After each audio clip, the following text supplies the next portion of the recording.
ሮሜ 6 አውጣልኝ። መጽሐፍ ቅዱስ መክፈት የሚችል አለ?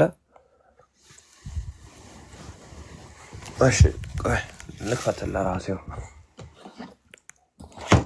ሰላም ብያለሁ ሁላችሁንም። ይሰማል ድምጼ? ይሰማላችሁ? በእምነት ተሰቅያለሁ የሚለውን ግን ቅድሚያ ቢሰጥ አሪፍ አልነበረም? ይሰማል። የለም አለኝ። እንደዛ ሚል የለም አለኝ። በእምነት ተሰቅያለሁ ሚል የለም መጽሐፍ ቅዱስ ላይ አለኝ ፓፓ። አይ የለም ሳይሆን ይቀጥል። አንተ ቀጥልሽ። አለ ካለማ እሰየው ስጠን። እሰይ እንዴት ደስ ይላል። ከእርሱ ጋር ሞትን ሲል ማነው? ከእርሱ ጋር ተሰቅለናል ሲል ከእርሱ ጋር ተሰቅያለሁ ብዬ ከእርሱ ጋር ሞቻለሁ ብዬ ሳምን እኔ እሱ የሞተው መስቀል ላይ ስለሆነ የመስቀሉ ደግሞ ያ ነገር ሁሉ ለእኔ ስለሆነ እኔ ያንን ያገኘሁት በእምነት ስለሆነ ከእርሱ ጋር እዛው መስቀል ላይ ከእርሱ ጋር የሚለውን አስብልኝ። ከእርሱ ጋር መስቀል ላይ ቀራንዮ ላይ ከእርሱ ጋር ሞቻለሁ። እንዴት ስትለኝ ያ ነገር የኔ ነው ብዬ ስል እንደዛ ስለሆነልኝ እንደዛ ነው ያመንኩት ነው። ከእርሱ ጋር የተሰቀልኩት መስቀል ላይ ነው። ከእርሱ ጋር የተነሳሁት በሶስተኛው ቀን ነው። በአብ ቀኝ የተቀመጥኩም ከእርሱ ጋር ነው። ከእርሱ ጋር የሚል ነው። ከዛ በኋላ ኔክስት ያለው እንትንላለን። አሁን ተመጣጣኝ ምንድነው እሱ በእምነት ነው የሚለውና በጥምቀት እንዴት እንደሆነ ላስረዳ። እሺ ባይዘዌ ሮሜ ላይ ብቻ አይደለም ቆላሴስ ላይም ገላትያ ላይም ሄጄ አሳይሃለሁ ማለት ነው። ድምፄ ከተቆራረጠ ንገሩኝ። እንዲህ ይላል ሮሜ 6:1 ጀምሮ እንዲህ ይላል፣ እንግዲህ ምን እንላለን? ጸጋ እንዲበዛ በኃጢአት ጸንተን እንኖርን ካለ በኋላ አይደለም ለኃጢአት የሞትን እኛ ወደፊት እንዴት አድርገን በእርሱ እንኖራለን ይላል። ከዛስ ምን ይላል? ቁጥር 3 ላይ ወይስ ከክርስቶስ ኢየሱስ ጋር አንድ እንሆን ዘንድ የተጠመቅን ሁላችን ከሞቱ ጋር አንድ እንሆን ዘንድ እንደተጠመቅን አታውቁምን አለ። ከሞቱ ጋር አንድ መሆን ምን ማለት ነው?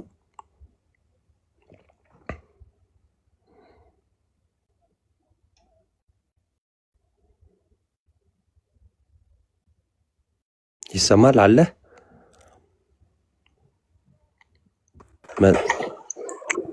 እኔ ነው። እሺ ምን አልከኝ? ከሞቱ ጋር አንድ መሆን ማለት መሞት ነው። መሞት ነው። እሺ ይኸው ከሞቱ ጋር አንድ እንሆን ተጠመቀን ይላል ሐዋርያው ቅዱስ ጳውሎስ ሮሜ 6:3 ላይ ከሞቱ ጋር አንድ እንሆን ዘንድ እንደተጠመቀን አታውቁምን ይላል። ልቀጥልልህ። እንግዲህ ክርስቶስ በአብ ክብር ከሙታን እንደተነሳ እንዲሁ እኛም በአዲስ ሕይወት እንድንመላለስ ከሞቱ ጋር አንድ እንሆን ዘንድ በጥምቀት ከእርሱ ጋር ተቀበረን ይላል። መሞት ብቻ ሳይሆን ደግሞ ይኸው ተቀብረናል በጥምቀት ይላል። ከዛስ ሞቱን በሚመስል ሞት ከእርሱ ጋር ከተባበርን ትንሣኤውን በሚመስል ትንሣኤ ደግሞ ከእርሱ ጋር እንተባበራለን ይላል። ይኸው በጥምቀት ነው ሞት ነው እያለ ነው። ምን ትላለህ?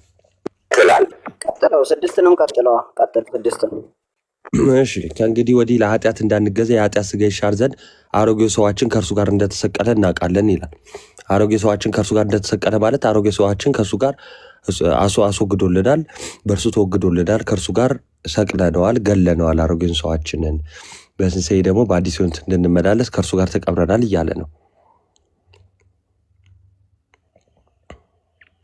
እሺ እንደዚህ አድርግልኝ። እሺ ቆይ እንደዚህ አድርግልኝ እስቲ 6 ልጨርስልህ። የሞተ እስከ ኃጢአቱ ጸድቋል አለ። ይኸው ጥምቀቱ ያጸድቀናል የምንለው ደግሞ በምንድን ነው? ያድነናል የምንለው የሞተ እስከ ኃጢአቱ ጸድቋል አለ። የምንሞተው በምንድን ነው ብሎ ነበር ከላይ ቁጥር 3 ላይ በጥምቀት። ይኸው ከኃጢአት የሚጸድቀው ሰው ሲሞት ነው፣ በኃጢአት ሲሞት ነው። ለኃጢአት ሲሞት ሰው ይጸድቃል። እንዴት ነው ለኃጢአት የምንሞተው የሚለውን ከላይ ሲናገር በጥምቀት አሮጌ ሰዋችንን ከእርሱ ጋር በመስቀል የምንሰቅለው በምንድነው? በጥምቀት አለ። ባይዘው አሮጌ ሰው መሰቀል ማለት መሞት ማለት ነው። ክርስቶስ መስቀል ላይ ተሰቀለ ስንል ሞተልን እያለን ነው። ስለዚህ መስቀል ላይ አሮጌ ሰዋችንን ሰቀልን ሲባል ገደልን፣ አሮጌ ሰዋችን ሞተ ማለት ነው። እሺ ገባኝ። እኔ በጣም አድርገን እንፈታልኝ የምፈልገው ይኸውልህ ከእርሱ ጋር የሚለውን ነው። እርሱ የት ነው የሞተው? ቆይ ገባኝ። ይኸውልህ አንዴ አንተ ተናግረሃል፣ እኔም ልናገር ልፍታውና ማለት ነው። እኔ የምፈልገው ከእርሱ ጋር የሚለው ቃል ከእርሱ ጋር ሞታችሁ ከእርሱ ጋር ተነሳችሁ እያለ የሚናገረው ቃል እኛ አሁን ለምሳሌ አንድ አዲስ ሰው ወደ እምነት ሲመጣ ወደ አማኝ ወደ ጌታ ሲመጣ ከእርሱ ጋር ሞተ የምንለው እሱ መስቀል ላይ እሱ የሞተው መስቀል ላይ ነው። ጌታ ኢየሱስ የሞተው መስቀል ላይ ነው። እኛም የሞተው የት ነው? መስቀል ላይ ነው። በመጀመሪያ እኛ የሞትነው ከእርሱ ጋር ነው የሚለው ከእርሱ ጋር። እሺ እሱ ጥምቀት እሺ ይቅርታ፣ ለዚህ ቃል ግን እኔ ከእርሱ ጋር የሚል እኔ ጣልቃ ጋር የተባለው ምንድን ነው መሰለህ? ባጭሩ አይደለም አንተ ማስረጃ አንተ እኮ ልክ አልነበርክም። አይደለም አንተ እኮ ዝም ብዬ ለእኔ ልክ አይደለም፣ ግን ዝም ብያለሁ። አስጨርሰው ናታን፣ አንተ ስተዋራ ልክ ሆነ አይደለም ሰማ ነው መስማት ስላለብን ልክ ካልሆንኩ ትሞግተኛለህ እዚሁ ክፍሉ ላይ ማለት ነው። መጽሐፍ ቅዱስን ሙሉ ከፍተን በመጽሐፍ ቅዱስን ትንትራለህ። አስጨርሰውና ሐሳቡን አስጨርሰው በማለት ትግባበት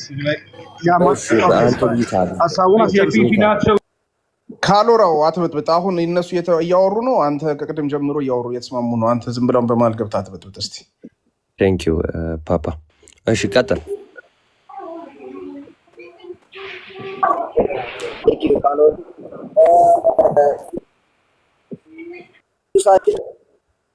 ከእርሱ ጋር ተሰቀላችሁ ይለናል። ከእርሱ ጋር ሞታችሁ ይለናል። ከእርሱ ጋር ሞትን ስንል እመጣለሁ ጥምቀቱ ላይ። ከእርሱ ጋር ሞትን ስንል የሞት ነው የት ነው? ከእርሱ ጋር ሞትን ስንል እሱ የት ነው የሞተው? ምን ላይ ነው የሞተው? ይሄ ሞት ውሃ ውስጥ ነው ወይ? እሱ ውሃ ውስጥ ነው ወይ የሞተው? ከእርሱ ጋር እኛ በጥምቀት ነው ካልን እሱ በጥምቀት ጊዜ በጥምቀት ነው ወይ የሞተው? ከእርሱ ጋር የሚለው ቃል ሊፈታልኝ ይገባል። ለምን መሰለህ? እሱ የሞተው መስቀል ላይ ስለሆነ እኔም የምሞተው ከእርሱ ጋር ስለሚለኝ ቃሉ መስቀል ላይ ነው እኔም ከእርሱ ጋር የሞትኩት እያልኩህ ነው። ከዛ በኋላ ይሄ የሞተ ማንነት ቆላስይስ ላይ እናያለን ብለሃል። ጥምቀት ማለት መቃብር ማለት ወይም ደግሞ መቀበር ስለሆነ ይሄ የሞተ ማንነት ይቀበራል ማለት ነው። በቃ ኦልሬዲ አሮጌ ማንነት ማለት ነው። ስለዚህ ምን ልልህ ነው እኔ እዚህ ጋር ልናገር የፈለኩት ከእርሱ ጋር ተሰቅላችኋል ሲለን እርሱ የተሰቀለው መስቀል ላይ ነው፣ እኔም የተሰቀልኩት መስቀል ላይ ነው። ይሄ የመጀመሪያው ነው። ከእርሱ ጋር ሞተሃል ስትለኝ እኔ የሞትኩት ከእርሱ ጋር መስቀል ላይ ነው። መስቀል ላይ እርሱ ስለሞተ እኔ ከእሱ ጋር እያለ ለምንድን ነው እሱ የምትለየኝ? እሱ በጥምቀት እሱ ሞቶ ቢሆን ከእሱ ጋር በጥምቀት ላለሁ እኔ ግን የሞተው ጥምቀቱ ሳይሆን መስቀል ላይ ነው። ጠቅለል ልሳረገው እና ይሄ በመስቀል ላይ የሞተው በመስቀል ላይ ተሰቅሎ የሞተው ከእርሱ ጋር የሞተው ከእርሱ ጋር የተነሳው ከእርሱ ጋር በአብ ቀኝ የተቀመጠ ብሎ ሲያምን ሰው የሞተ ማንነት ስለሆነ አሮጌ ማንነቱን እንትን ያለውን የመጀመሪያውን እንትን አሮጌ ስለሆነ ምን ይሆናል ማለት ነው? በጥምቀት ይቀብረዋል ማለት ነው። የሞተ ሰው የሞተን ሰው ቀጥ ወስደህ መቅበር ስለሆነ ማለት ነው። ስለዚህ ከእርሱ ጋር የሚለው አለብህ የሚል ነው። ቴንኪው ቀጥሉ። እኔ ምን አልኩ? አይ ቆይ እዚሁ ከመውረድ በፊት ምን ልጠይቅ መሰለ? እንደው ኢየሱስ ክርስቶስ በጥምቀት ነው እንዴ ሞተው? መስቀል ላይ አይደል እንዴ ሞተው? እንዴ ጥምቀት ትለኛለህ አልከኝ። እኛ መስቀል ላይ አይደል ሞተው አላልንም። ይልቁንስ እኛ የምንሞተው በጥምቀት የመስቀሉን ስራ ራሱ የምናገኘው ሲጀመር በጥምቀት ነው። ግን እንደ ወንድማችን አንተ መስቀል ላይ ሞቻለሁ ስትል ሰምቻለሁ። የት ሄደ ነው የሞትከው? መስቀል ላይ እንዴት ነው የሞትከው? እና የት ሄደ ነው? እንግዲህ ክርስቶስ የዛሬ 2000 ዓመት በቀራንዮ መስቀል ላይ ነው የተሰቀለልን የተቸነከረልን። አንተ የት ነው የሞትከው? ሄደ መጽሐፍ ምናምን ተመለስ። ፖዝ ነው። አሁን እንግዲህ እንደዚህ አይነት ወንድሞች እያሉ ነው ሐዋርያው ቅዱስ ጳውሎስ በጥምቀት ከእርሱ ጋር ተቀበርን፣ በጥምቀት ከእርሱ ጋር ሞትን የሚለው ተሳስተዋል ወደ ማለት የሚደርሱ ናቸው ማለት ነው። ስለዚህ ሐዋርያትን ለማረም የተነሱ እነዚህ አዳዲስ እንትኖች ናቸው፣ መጠንቀቅ ይኖርብናል። ወደ ማስረዳቱ ልግባ ማለት ነው። ወደ ማስረዳቱ ልግባ መናገር ከተቻለ እኔ ስጨርስ ነው ወይስ በዛው አያይዤ እንድነግር የምትፈልገው ነገር አለ?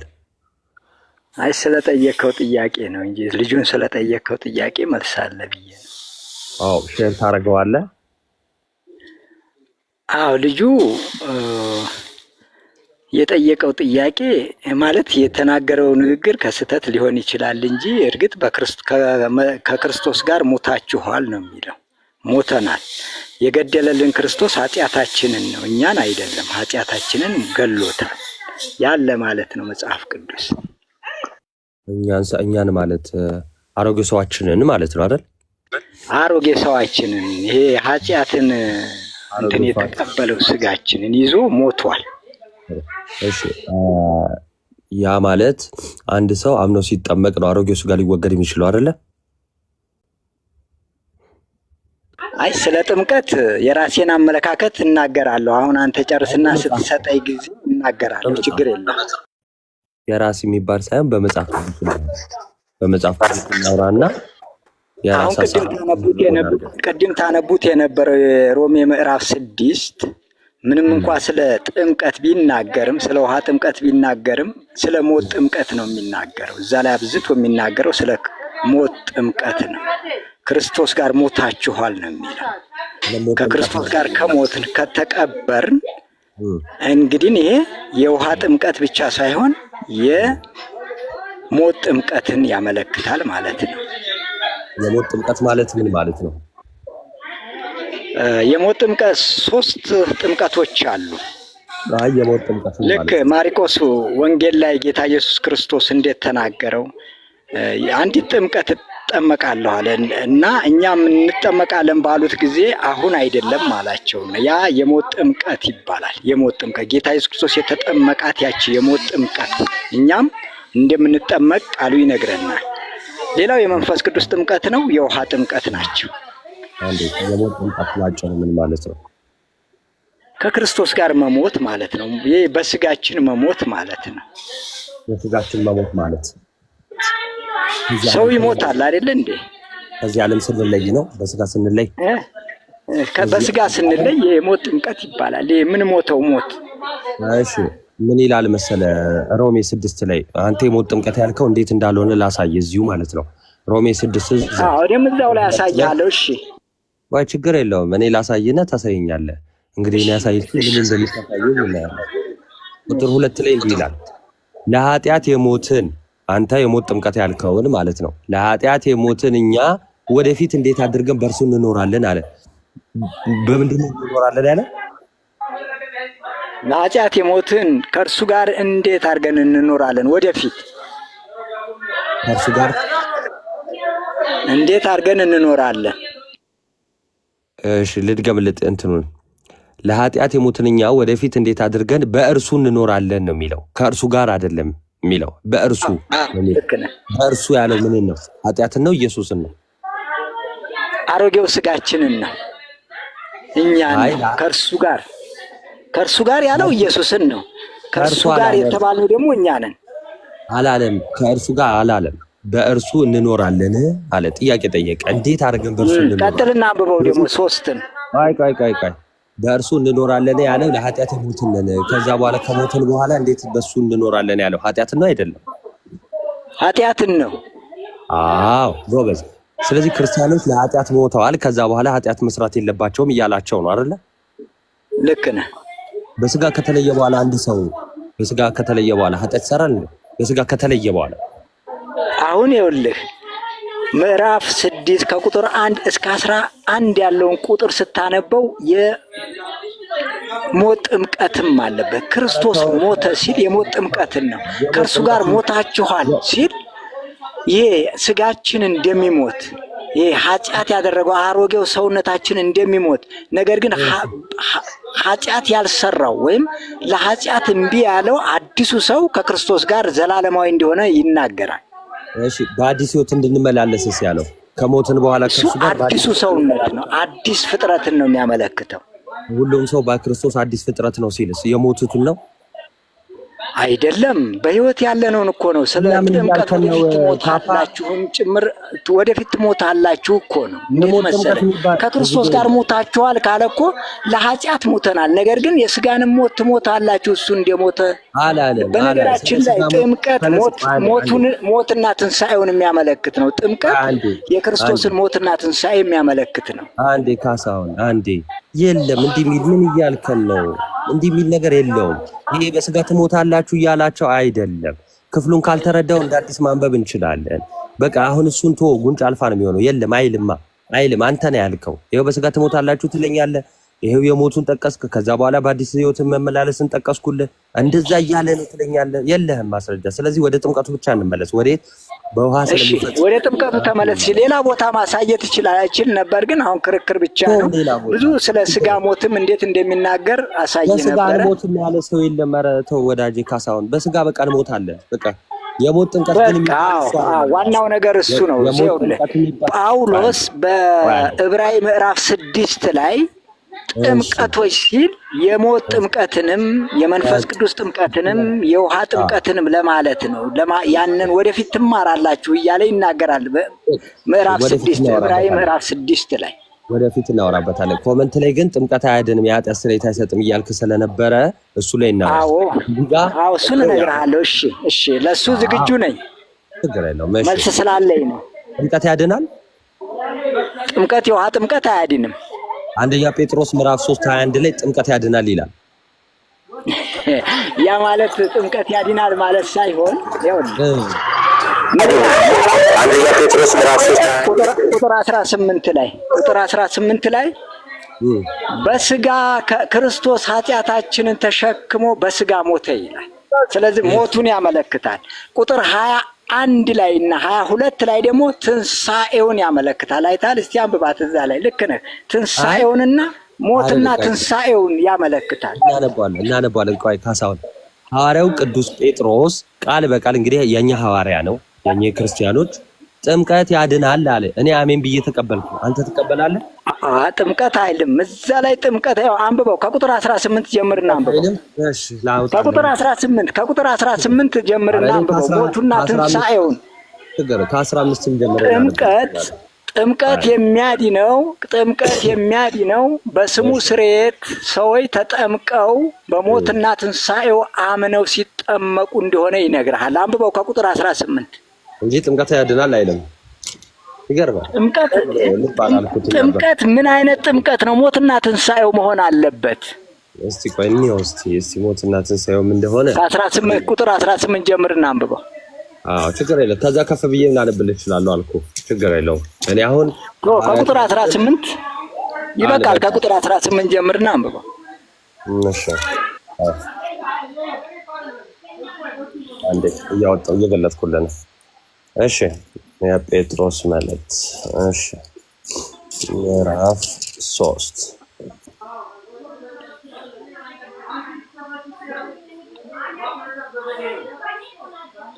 እሺ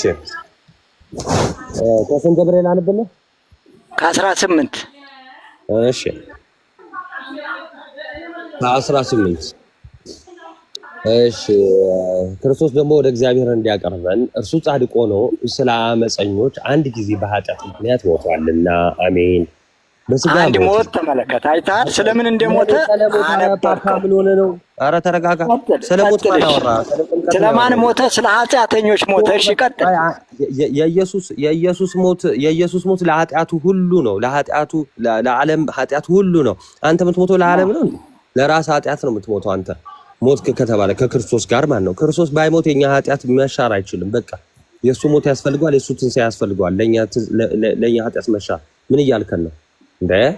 አንብበው። ጥሩ ነው እኮ አንብበው እኮ ዲስትራክት እንዳታረገኝ። እሺ 18 ላይ እንዲህ ይላል፣ ክርስቶስ ደግሞ ወደ እግዚአብሔር እንዲያቀርበን ማኛን ወደ እግዚአብሔር እንዲያቀርበን እርሱ ጻድቅ ሆኖ ስለ አመፀኞች አንድ ጊዜ በኃጢአት ምክንያት ሞቷልና በስጋ ሞተ፣ በመንፈስ ግን ሕያው ሆነ።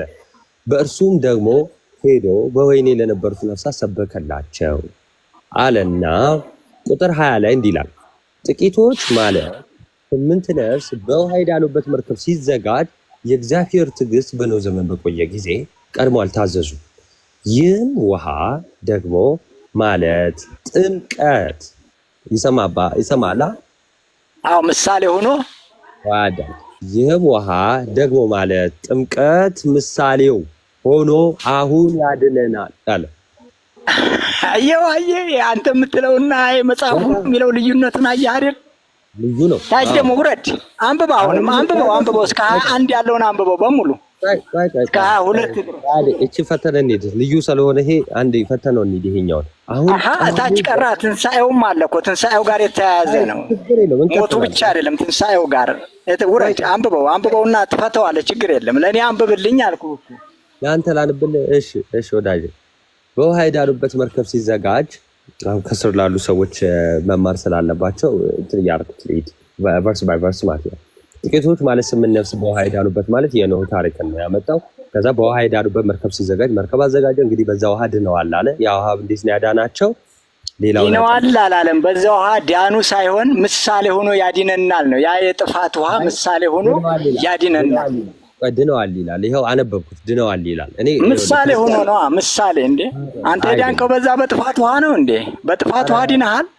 ተረጋጋ። አሁን እኛ ይኸውልህ ኦርቶዶክስ ክርስቲያኖች ነን። እኛ ክርስቲያኖች ስለሆነን ቃል በቃል የተጻፈውን እንትን ሳንል ምናምን ነው እሺ የምንጠቀመው። ይኸው ላንብልህ ድጋሜ ምን አለ? 8 ነፍስ በውሃ የዳኑበት መርከብ ሲዘጋጅ አለ። በውሃ ምን ብለዋል አለ? እስቲ አንዴ ድገመው። በውሃ የዳኑበት መርከብ ሲዘጋጅ አለ። ይሄ ቅዱስ ጴጥሮስ ነው የሚለው። በውሃ ምን ብለዋል አለ? ብለዋል አላ የዛ ምሳሌ ደግሞ አሁን አረኔ ምሳሌ አላልኩም። ድነዋል አለ አላለም? ድነዋል አለ አላለም? አንተ በኖህ መርከብ በጥፋት ውሃ ነው እንዴ ዳንከው? ይሄ እኮ ለእኛ ምሳሌ ሆኖ የተጻፈልን ነው። ተረጋጋ ሰውየው። 8ቱ ነፍስ በውሃ ድነዋል አለ። እኔ 8ቱ ነፍስ ውስጥ አይደለሁም። እኔ አዲስ ኪዳን ላይ ያለው ሰው። በቃ እሺ ልክ ነህ። እንደዛ ከሆነ ተስማምተናል። እሺ ቀጥል። አረ እየሰማኸኝ ካሳሁን? እንዴ 8ቱ ነፍስ በውሃ ድነዋል አልዳንም? ድነዋል። ጎበዝ። በቃ እሱን ነው ያወራሁት። እሺ አሁን እንደው ለመቃወም ብቻ ስለሆነ ነው እሺ እንትን የምትሉት። ተረጋጋ። ከዛስ ምን አለ? 8 ነፍስ በውሃ የዳኑበት መርከብ ሲዘጋጅ እታች ያላችሁ ክርስቲያኖች እንግዲህ በኖህ ጊዜ እነዛ 8 ነፍስ የዳኑት በዛ ውሃ ምክንያት ነው አለን። እንዴት? ይሄው ከማይረባው ዓለም ወደሚረባው ከሚጠፋው ወደማይጠፋው ያ ውሃ አሸጋግሯቸዋልና ከአሮጌው ከሚጠፋው ከኃጢአት ከሞላበት ቦታ ንጹህ ወደ ቦታ አታንብባ። ያልተጻፈ ለምን ታነባለህ? አይልም እኮ እዛ ቦታ ላይ አታንብብ። የተጻፈውን ብቻ ለክርስቲያኖች የተጻፈውን እንደ ይሄ እኮ ሌላ ሐሰት ስብከት እኮ እየተናገርክ ነው። መጽሐፍ ያላለ አለ ትላለህ። ይሄ ነው እኮ ወደ ስህተት ሁሉ የሚመራው። ውሃ ይዟቸው አልወጣም እንዴ ከጥፋት ቦታው?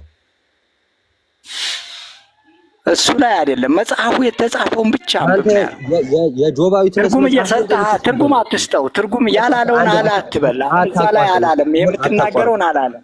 እሺ አታቋርጠኝ። በቃ አታቋርጠኝ። ወደ አዲስ ኪዳኑ ጥምቀት ስለመጣለህ ቆይ አታቋርጠኝ። እሺ በቃ ምንም ለአንተ አይደለም አልኩ፣ ለክርስቲያኖች ነው አልኩ። እሺ ኤኒዌይስ ልቀጥል። ከዛስ የእግዚአብሔር ትዕግስት በኖህ ዘመን በቆየ ጊዜ ቀድሞ አልታዘዙም አለ። እሺ ታግሶ ነበር እግዚአብሔር፣ እነሱ ግን አልታዘዙም። ያ ውሃ አጥፍቷቸዋል፣ 8ቱን ነፍስ ግን አድኗቸዋል ብሎ ሐዋርያው ቅዱስ ጴጥሮስ አስተማረን። ከዛ ምን አለ መሰላችሁ?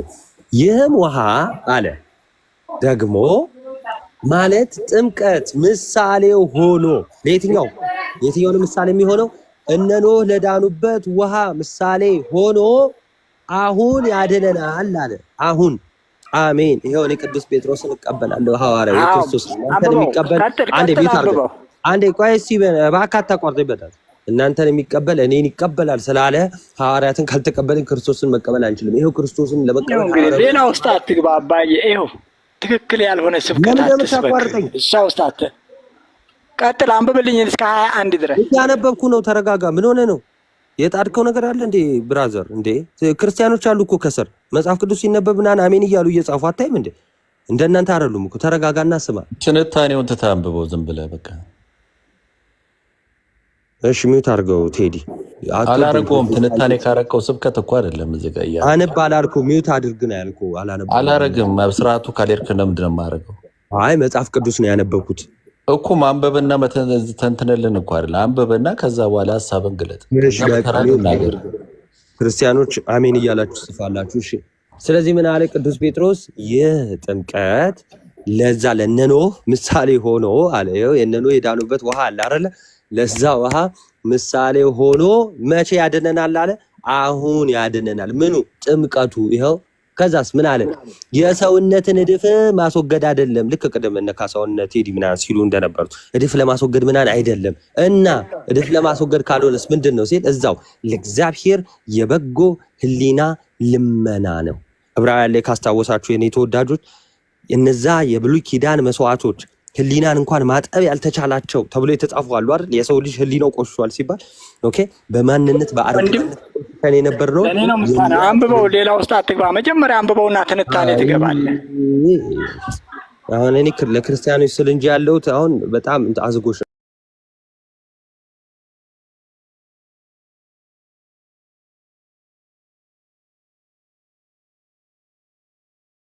ቀጥል።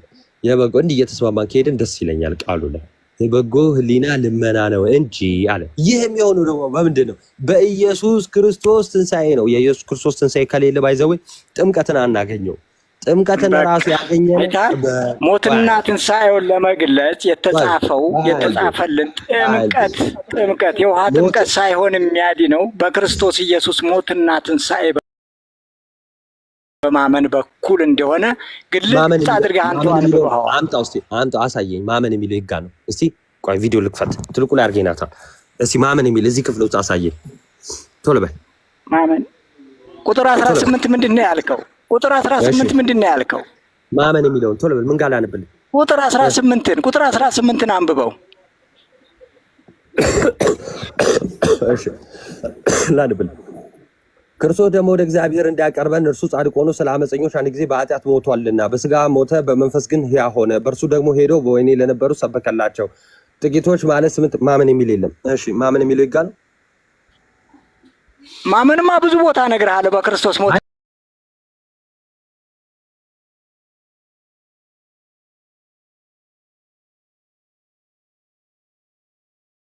እንደሞተ በልብ ብታምን በአፍህም ከሙታን እንዲያስነሳው ብትመሰክር ትድናለህ ይላል። ድነት ማለት ይሄ ነው። በውሃ ሳይሆን በክርስቶስ ሞትና ትንሣኤ በማመን በውሃ እንደሆነ ላሳየ። እሺ እዚህ ጋር ሐዋርያው ቅዱስ ጴጥሮስ ይህ ጥምቀት፣ ይሄ የውሃው ጥምቀት የምንጠመቀው ለእግዚአብሔር የበጎ ሕሊና ልመና ነው አለ።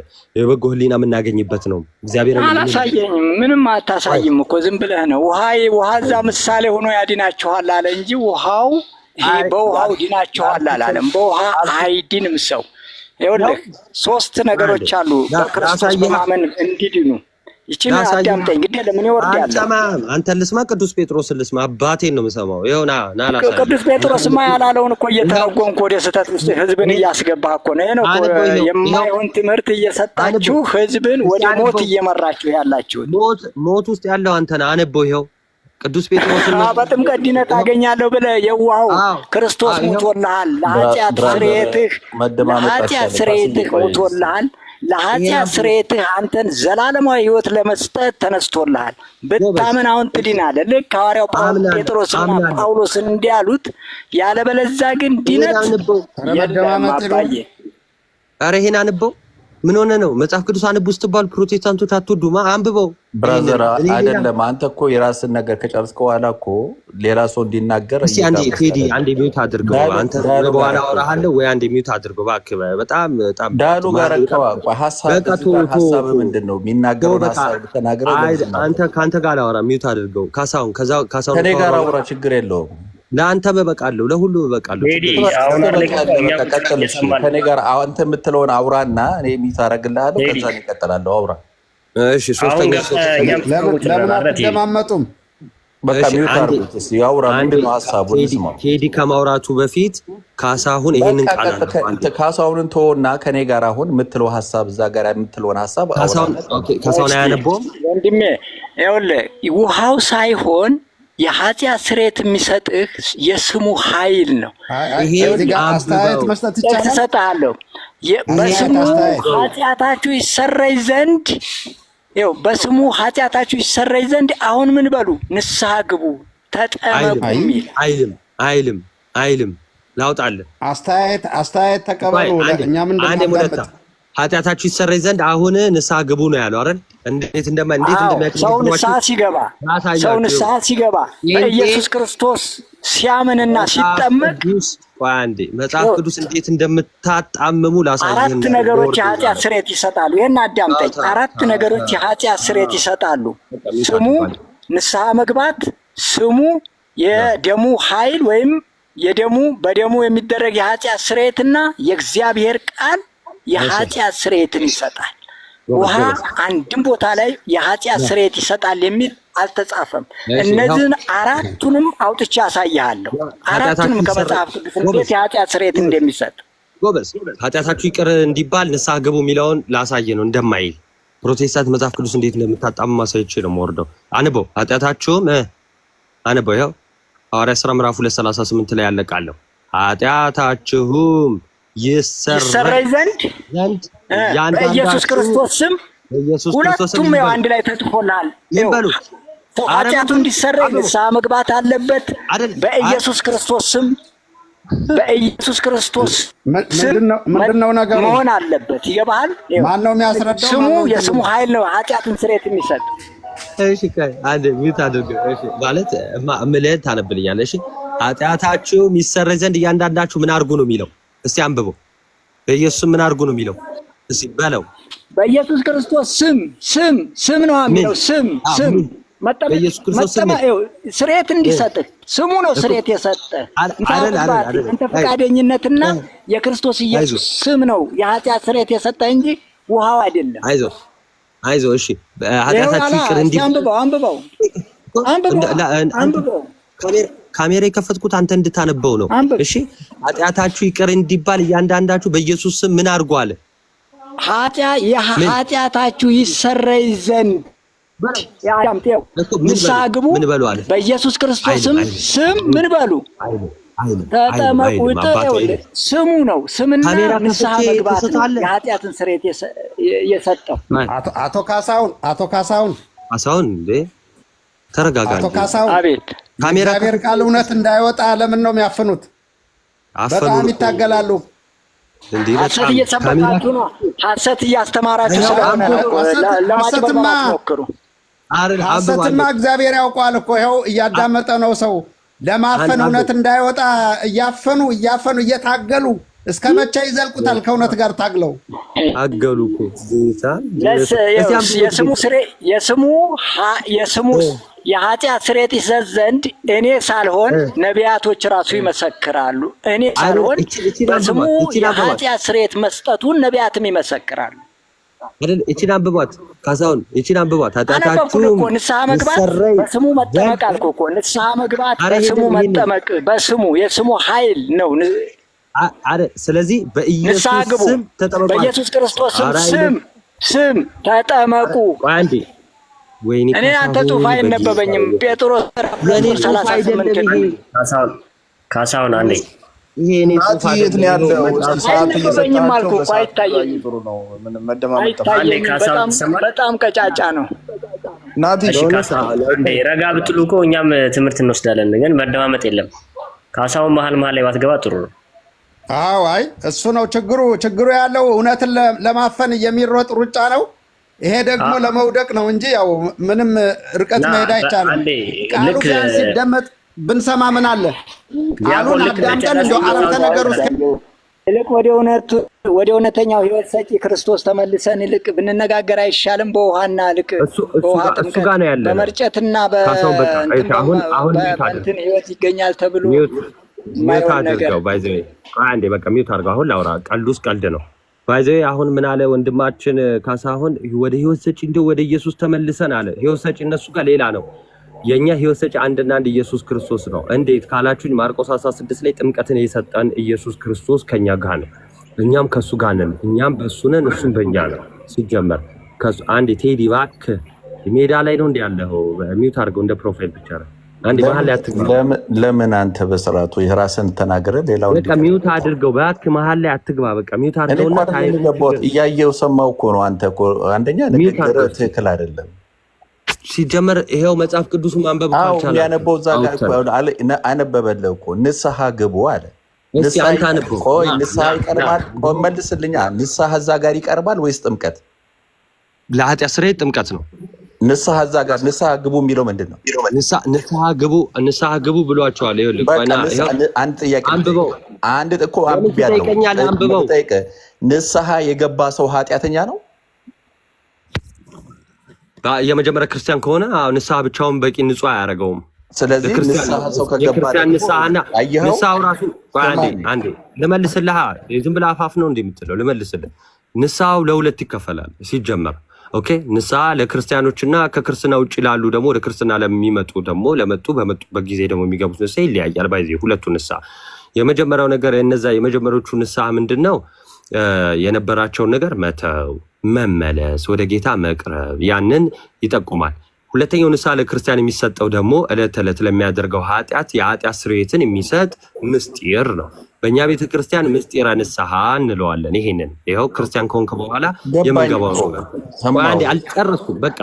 አንድ ደቂቃ ብዙ አላወራም። እሺ ሐዋርያው ቅዱስ ጴጥሮስ ቆይ አንዴ ይኸው እኔ በመጽሐፍ ቅዱስ ነው። እሺ እንደናንተ ከራሳችን አይደለም የምናወራው። ይኸው ምን አለ መሰላችሁ? ኃጢአታችሁም ይሰረይ ዘንድ ንስሐ ግቡ አይደለም ያለው። መጀመሪያ ልጨርስ። ቆይ አንዴ በቃ ሚውት አድርገው ላውራ። አንተ ለምን ደቂቃውን ትይዘዋል? ተናገርኩ እኮ ስለ ንስሐ ተናገርክ አይደል? እስኪ ስለ ንስሐ ልናገር። ቆይ ስለ ንስሐ አይደለም ርዕሳችን። ስለ ንስሐ እዚህ ጋር ስላነሳው ስለ ንስሐ እንነጋገር። መጀመሪያ ይነጋገር፣ ከዛ እንወርዳለን እንደ ቃሉ። አይቻልም እኮ መልስ የለህማ። ለዛ እኮ ነው አየኸው፣ እያጣመምክ እየሄድክ እኮ አንተ ጠማምነት። ንስሐ የገባ ሰው ኃጢአተኛ አይደለም። መጀመሪያ ተለውጦለታል። እንደዛ ከሆነ ለምን ኃጢአታችሁ ይሰረይ ዘንድ? አየው ሰው መጀመሪያም ጌታ ኢየሱስ የተናገረው ንስሐ በዓለም ሁሉ በስም ስራይት ይሰበካል። በስሙ መጀመሪያ ንስሐ ነው የሚቀርበው። ከዛ በኋላ ነው ስርዓቱ የሚመጣው። አንዴ ንስሐ ግቡ ካለ በኋላ ለምን ኃጢአታችሁ ይሰረይ ዘንድ? አየኸው መጀመሪያ ይኸውልህ ንስሐ ሰው ከገባ ከእግዚአብሔር ጋር ታረቀ፣ ፖዚሽኑ ተለወጠ። ከዛ በኋላ ነው በኢየሱስ ክርስቶስ ወደ ጥምቀት የሚሄደው። ንስሐ ያልገባ ወደ ኢየሱስ ክርስቶስ ጥምቀት ሊመጣ አይችልም። አንተ ግን እየሄድክ ያለው ንስሐ የሰው የሚገባው ሲጠመቅ ነው። ገና ዋው ሲገባ ነው ኃጢአቱ ይቅር የሚለው ነው የሚለው። የኢየሱስ ክርስቶስን በቂ ነው ራሱ ንስሐ ከገባው። በደለኝነትን አውቄ ከተናዘዝኩኝ ሳቅ ከኃጢአተኝነት ወደ ጽድቅ ነው የተለወጥኩት። ከባልነት ወደ ልጅነት ነው የመጣሁት። መጽሐፍ ቅዱስ እስካሁን እየከፈተ ያለው በቃ እኮ ከተጣመመ ወይ ጆ አለ ጆ ሰዓት ስጣቸውና በሰዓት እንትን ቢሉት ጥሩ ነው። ምንም ጭቅጭቅ ሲሆን ማንም ሰው ፕሮፌት ምንድን እንደሆነ ታውቃለህ? አንደኛ ይሄ ክፍል እንዲነበብ አልፈለጉም በትክክል። ሁለተኛ ነገር ደግሞ የመለስከው መልስ አታቋርጠኝ፣ በቃ አታቋርጠኝ። አላነበብኩትም። አውራህ እኮ ይኸው እዚህ ጋር 20 ደቂቃ ሙሉ እኮ የምታወራው አንተ እኮ ነህ። በቃ ከደበረ ውጣ፣ ከሌላ ሰው ጋር አወራለሁ። ምን ሆነ ነው? ተቆጣጣሪ የለም እንደ የቤቱ ህግ የለም እንዴ ነው ነገሩ? የቤቱ ባለቤት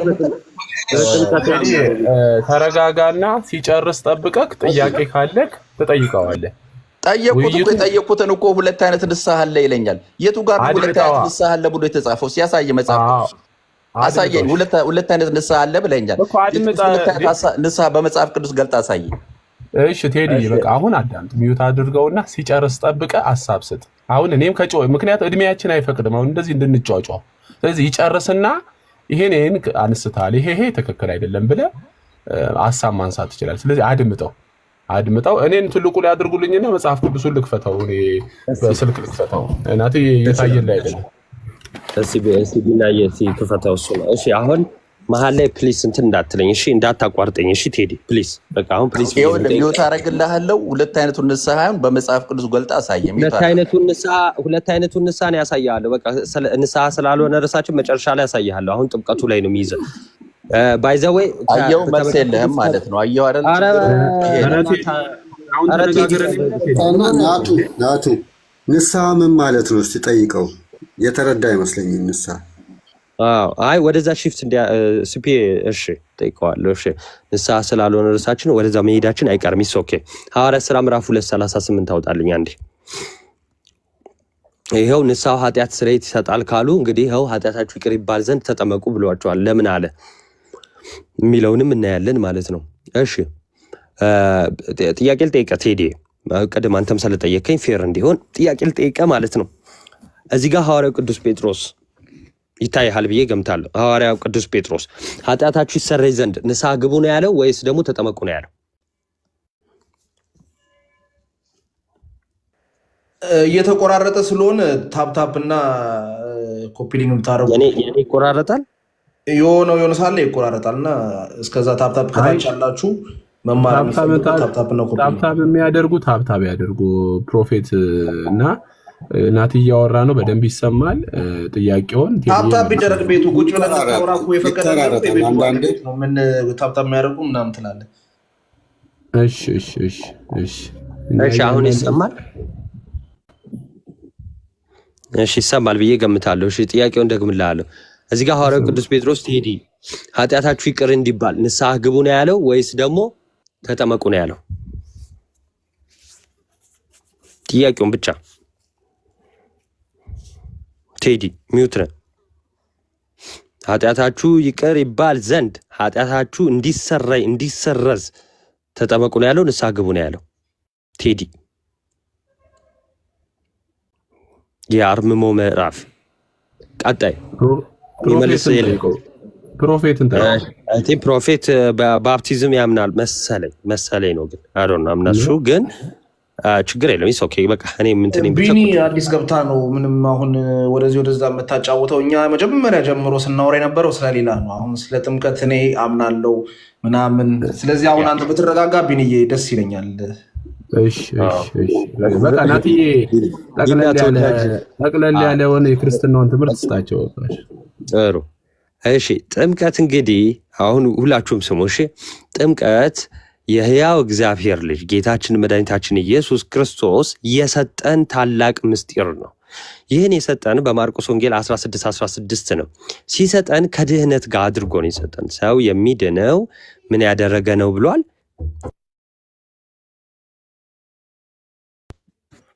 እሺ ይቅርታ፣ ሰው የሚድነው አምኖ ሲጠመቅ ነው ብሎ ሰጠን። እንግዲህማ መምህራችን የእምነታችን ጀማሪና ፈጻሚ ጌታችን መድኃኒታችን ኢየሱስ ክርስቶስ ሰጠን። ይህ ጥምቀት የኃጢአት ስርየት እንደሆነ አንደኛው ማሳያችን ምንድነው? የቅዱሳን የሐዋርያት ስብከት ነው። እሱም ቅዱስ ጴጥሮስ ምን አለ? ይኸው ኃጢአታችሁ ይቅር ይባል ዘንድ ይሰረይ ዘንድ እያንዳንዳችሁ በኢየሱስ ስም ተጠመቁ አለ። የምናደርገው ጥምቀት በዮሐንስ ስም የሚሆን ጥምቀት አይደለም። ይሄው በኢየሱስ ስም የሚሆን ጥምቀት ነው። ስለዚህ በነገር ሁሉ ከኛ ጋር የሚሆን ጌታ አብሮን ስላለ ምስጢሩን የሰጠን እርሱ ኢየሱስ ክርስቶስ ስለሆነ የሱን ስልጣን በሱ ስልጣን ስለሆነ በልጁ ስልጣን ስለሆነ የምንጠመቀው በኢየሱስ ክርስቶስ ስም እንጠመቃለን ማለት ነው። እነሱ ሲያጠምቁን አብ በወልድ መንፈስ ቅዱስ ብለው በአብ በወልድ መንፈስ ቅዱስ ስም ያጠምቃሉ። ይህ ጥምቀት ምንድን ነው? ከጨለማ ወደ ብርሃን የምንመጣበት አሮጌው ሰውነታችን የምንገልበት ታላቅ ምስጢር ነው። ይህን ሮሜ መልእክት ምዕራፍ 6 ቁጥር 1 ጀምሮ አሮጌው ማንነታችን ከእርሱ ጋር እንደሚቀበር እንደሚሞት በአዲስ ሕይወት ለመመላለስ ከእርሱ ጋር መቀበር የምንችለው በጥምቀት እንደሆነ የኃጢአት ሥጋ ይሻር ዘንድ አሮጌው ሰዋችን ከእርሱ ጋር እንደተሰቀለ የሚናገርበት ነው። ጥምቀት ምንድን ነው? አሮጌው ሥጋችንን የምናስወግድበት ነው። ሰው ሲወለድ አዳማዊ ሆኖ ይወለዳል፣ ሥጋዊ ሆኖ ይወለዳል። ሥጋዊ ምን ማለት ነው? ከእናት ከአባታችን ስንወለድ ይኸው የአዳምን መልክ ይዘን እንወለዳለን፣ የወደቀውን። ስለዚህ የወደቀን ሆነ እንወለድና ያንን የወደቀ አሮጌ ወይ ደግሞ የኃጢአት ሥጋ አዳማዊ ማንነታችን በምንድን ነው የምናስወግደው? በጥምቀት። እንዴት ነው የምናስወግደው? ይህንን የኃጢአት ሥጋ የተባለው እንዴት ነው የምናስወግደው? ይኸው ክርስቶስ ለዓለም ኃጢአት ሞቷል እና እኛስ ለኃጢአት መሞት አለብን። እንዴት? ይኸው ከክርስቶስ ጋር አንድ ሆነ። እሱ ለዓለም ሁሉ ኃጢአት ሞቷል፣ እኛ ደግሞ ለኃጢአታችን ስንል ከክርስቶስ ጋር አንድ ሆነን በጥምቀት እንሞታለን፣ በጥምቀት እንነሳለን ማለት ነው። ስለዚህ ጥምቀት ማለት የኢየሱስ ክርስቶስን የመስቀል ላይ ስራ የምናገኝበት በመንፈስ ቅዱስ የምናገኝበት ማለት ነው። ሌላው ክርስቶስን የምንለብስበት ነው። ምን ጥምቀት? ገላትያ 3:27 ኦኬ፣ የተጠመቃችሁ ሁላችሁ ክርስቶስን ለብሳችኋል አለ። በቃ ይሄ የተጠመቃችሁ። ስለዚህ የተጠመቅን ሁላችን ክርስቶስን የምንለብስበት ነው። ክርስቶስን ካልለበስን ልጅ መባል ልጅ ተብለን ራሱ መጠራት አንችልም። ከክርስቶስ ጋር ህብረት አይኖረንም፣ መዳን የሚባል ነገር አይኖረንም ማለት ነው። ሌላው ጥምቀት ማለት ለእግዚአብሔር የበጎ ህሊና ልመና ነው። የበጎ ህሊና ማለት ንጹህ ማንነት፣ አዲስ ህይወት፣ አዲስ ማንነት የምናገኝበት ከእግዚአብሔር። ለዛ ነው አንደኛ ጴጥሮስ ምዕራፍ 3:21 ጀምሮ ስታነቡ ይህም ለእግዚአብሔር የበጎ ህሊና ልመና ነው አለ። የበጎ ህሊና ልመና ነው አለ። ሌላኛው ባጭሩ የመጨረሻ ጥምቀት ለአዲስ ልደት ፎር ሪጀነሬሽን የሚያስፈልገን ታላቅ ምስጢር ነው። ቲቶ 3:5 ላይ ጥቅስ ከተሳሳትኩ ቢን እያያዝ እሺ በቃል ስለሆነ እንትን ምለው ቲቶ 3:5 ኤግዛክትሊ ምንድን የሚለው አንዴ እሷን እናንባት። እንደ ምህረቱ መጠን ለአዲስ ልደት በሚሆነው መታጠብ የሚለው ጥምቀትን ነው። ኦኬ ለአዲስ ልደት የሚሆነው መታጠብና በመንፈስ ቅዱስ በመታደስ አዳነን እንጂ እኛ ስላደረግነው በጽድቅ ስለነበረው ስራ አይደለም። ስለዚህ ይሄ ጥምቀት የምንለው ስራ ነው አይደለም፣ የእኛ ስራ አይደለም። የማን የእሱ ስራ ነው፣ የእግዚአብሔር ስራ ነው። ይሄ ግን ጥምቀት የምንለው ይሄን መታጠብ የምንለው ምንድን ነው? ለአዲስ ልደት የሚሆን መታጠብ ነው። ሰው አሮጌ ሰውነቱን ቀብረው በአዲስ ህይወት የሚመላለስ ከክርስቶስ ጋር አንድ ሲሆን አዲስ ህይወት ወይ ደግሞ ልደት ይባላል። በጠቅላላ ጥምቀት ወደ መንግስቱ ወራሽነት የምንገባበት ታላቅ ምስጢር ነው። ዮሐንስ ወንጌል ምዕራፍ 3 ላይ ክርስቶስ ሲያስተምር ምን አለ? ሰው ዳግመኛ ከውሃና ከመንፈስ መወለድ አለበት፣ ካለበለዚያ መንግስቱን አይገባም። ስለዚህ ወደ መንግስቱ ለመግባት ሰው ዳግመኛ ከመንፈስ ብቻ አይደለም፣ ከውሃ ብቻ አይደለም፣ ከውሃና ከመንፈስ መወለድ አለበት። ከመንፈስ ምን ማለት ነው? የመንፈስ ቅዱስ ጥምቀት ምን ይሏቸዋል? ባይዘው አንዳንዶቹ ለማወዛገብ ነው። የመንፈስ ቅዱስ ጥምቀት ማለት በአጭሩ ምን ማለት ነው? መንፈስ ቅዱስን መቀበል ማለት ነው። ለምሳሌ ሐዋርያትን በመንፈስ ቅዱስ ትጠመቃላችሁ ብሎ ሲነግራቸው ያው ከ10 ቀን በኋላ ክርስቶስ ካረገ ከ10 ቀን በኋላ መንፈስ ቅዱስ ወርዷል፣ ተቀብለዋል። ስለዚህ ከመቀበል አንፃር የመንፈስ ቅዱስ ጥምቀት ይባላል። ስለዚህ ይህንን መንፈስ የምንቀበለው የመንፈስ ቅዱስን አሰራር የምናገኘው ጸጋውን የምንቀበልበት ይህን ጥምቀት ክርስቶስ በዮሐንስ ወንጌል ምዕራፍ 3:5 ምን አለ? ሰው ዳግመኛ ከውሃና ከመንፈስ መወለድ አለበት አለ። መወለድ አለበት። ስለዚህ በጥምቀት ባይዘው አሁን የተናገርኩት ጥምቀት በኦርቶዶክስ ክርስቲያን ተዋህዶ ቤተክርስቲያን አስተምህሮ 50% አይሆንም። በጣም ሰፊ የክርስቶስ ትምህርት አለ። ይህ ሁሉ ትምህርት ምንጩ አስገኙ ክርስቶስ ነው። የጥምቀት አስተምህሮ የተገኘው ከክርስቶስ ነው፣ ከሰው አይደለም። ልክ ሐዋርያው ቅዱስ ጳውሎስ እንደተናገረ በእኔ የተሰበከ ወንጌል እንደ ሰው እንዳደለ አስታውቃቸዋለሁ፣ እኔ ከጌታዬ ተቀብዬዋለሁ እንዳለው። ስለዚህ ይሄ ትምህርታችን፣ እውቀታችን፣ ምስጢራችንን ያገኘነው ከራሱ ከባለቤቱ ከእምነታችን ጀማሪና ፈጻሚ ከክርስቶስ ነው። ስለዚህ ከሱ የተሰጠን ነገር ሁሉ ለድህነት ነው። ኦኬ። ስለዚህ መስቀል ላይ የምንሞትበት ለአዲስ ልደት የሚሆን መታጠባችን ምንድን ነው? ጥምቀት ነው። እግዚአብሔር ያክብርልን። ቀጥሉ።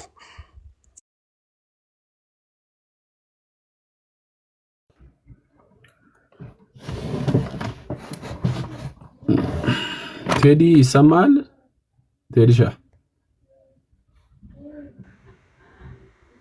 ይሰማኛል። ብራዘር ጥያቄ ካለክ ማቅረብ ትችላለህ።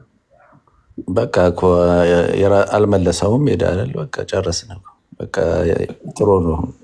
እሺ እሱ ይጠይቅካ። ለምን ይጠይቀኝ? እኔን ያልመለሰልኝ የራሱን አካሄድ እየሄደ ካለ ለምን ይጠይቀኝ? ኦኬ ሻይ እኔም እኮ ገብቼ ልክ እሱ እንዳነበበው የራሴን አቋም መናገር ይችላል። አይ መማማር ከፈለክ ብዬ ነው ወንድሜ። ነገርኩ። እኔ ማምነው ሰው በውሃ አይድንም፣ የዳነው በክርስቶስ ኢየሱስ ደም ነው። የኢየሱስ ክርስቶስ ደም ከኃጢአት ሁሉ ያነጻል። የደሙ ፍሬዎች እንጂ የውሃ ፍሬዎች አይደለም።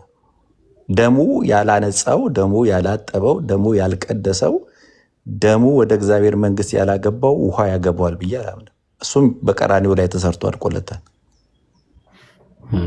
ስለዚህ አሮጌ ሰዋችን የሚሻረው በምንድን ነው? መስቀል ላይ መጀመሪያ ተገድሏል። ያለቀ ነገር ነው። መስቀል ላይ ኃጢአት የሚባለውን ነገር በደሙ ባፈሰሰው ደም፣ በከበረው ደም፣ በንጹህ ደም እንጂ እኔ በምጠጣው ከምድር በተገኘ ከምድራዊ በሆነ ማንነት ስርዓት ውስጥ የመዳኔ መንገድ አይደለም። ያንን የምፈጽመው ስርዓት ነው። የሙስሊሞች ኃጢአቴ የተሰራየልኝ በክርስቶስ ኢየሱስ ደም ነው። የሙስሊሞች አሮጌ ሰውነትስ መስቀል ላይ ተወግዷል? የነሱ በማን የዓለም ህዝብ ሁሉ በኃጢአት ላይ ላለው ክርስቶስ ሞቶለታል። ደሙን አፍስሶ ሞቶለታል። አሁን እናምናለን እኛ ሞቶለታል፣ ግን ተወግዷል። ይሄ ነው ኃጢአት የተወገደው እዛ እንጂ ውሃ ውስጥ አይደለም። እሺ፣ ስለዚህ አሮጌ ሰዋቸው የሙስሊሞችም ተወግደዋል ማለት ነው። የዓለም ህዝብን ለዓለም ዓለም ሁሉ ድኗል ማለት ነው። የዓለም ህዝብ ሁሉ አድኖታል።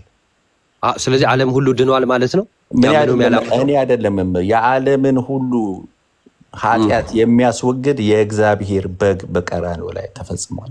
እሱ አያስወግድም አላልኩም። ዓለም ሁሉ በቃ መልሱ ይሄ ነው። አሁን ለውሃም ለጥምቀትም ለምንም ያልከው መስቀል ላይ መልስ ሰጥቷል ክርስቶስ። እንትን አድርግ ቴዲዬ፣ አሁን አንተ ከአባቶችም አይደለም ማስረጃ ማምጣት ያለብህ፣ እንዳንተ የሚያምን ፕሮቴስታንት አምጣ እስኪ። እኔ አሁን የማንም ሃይማኖት ባቢሎን ነው ለኔ።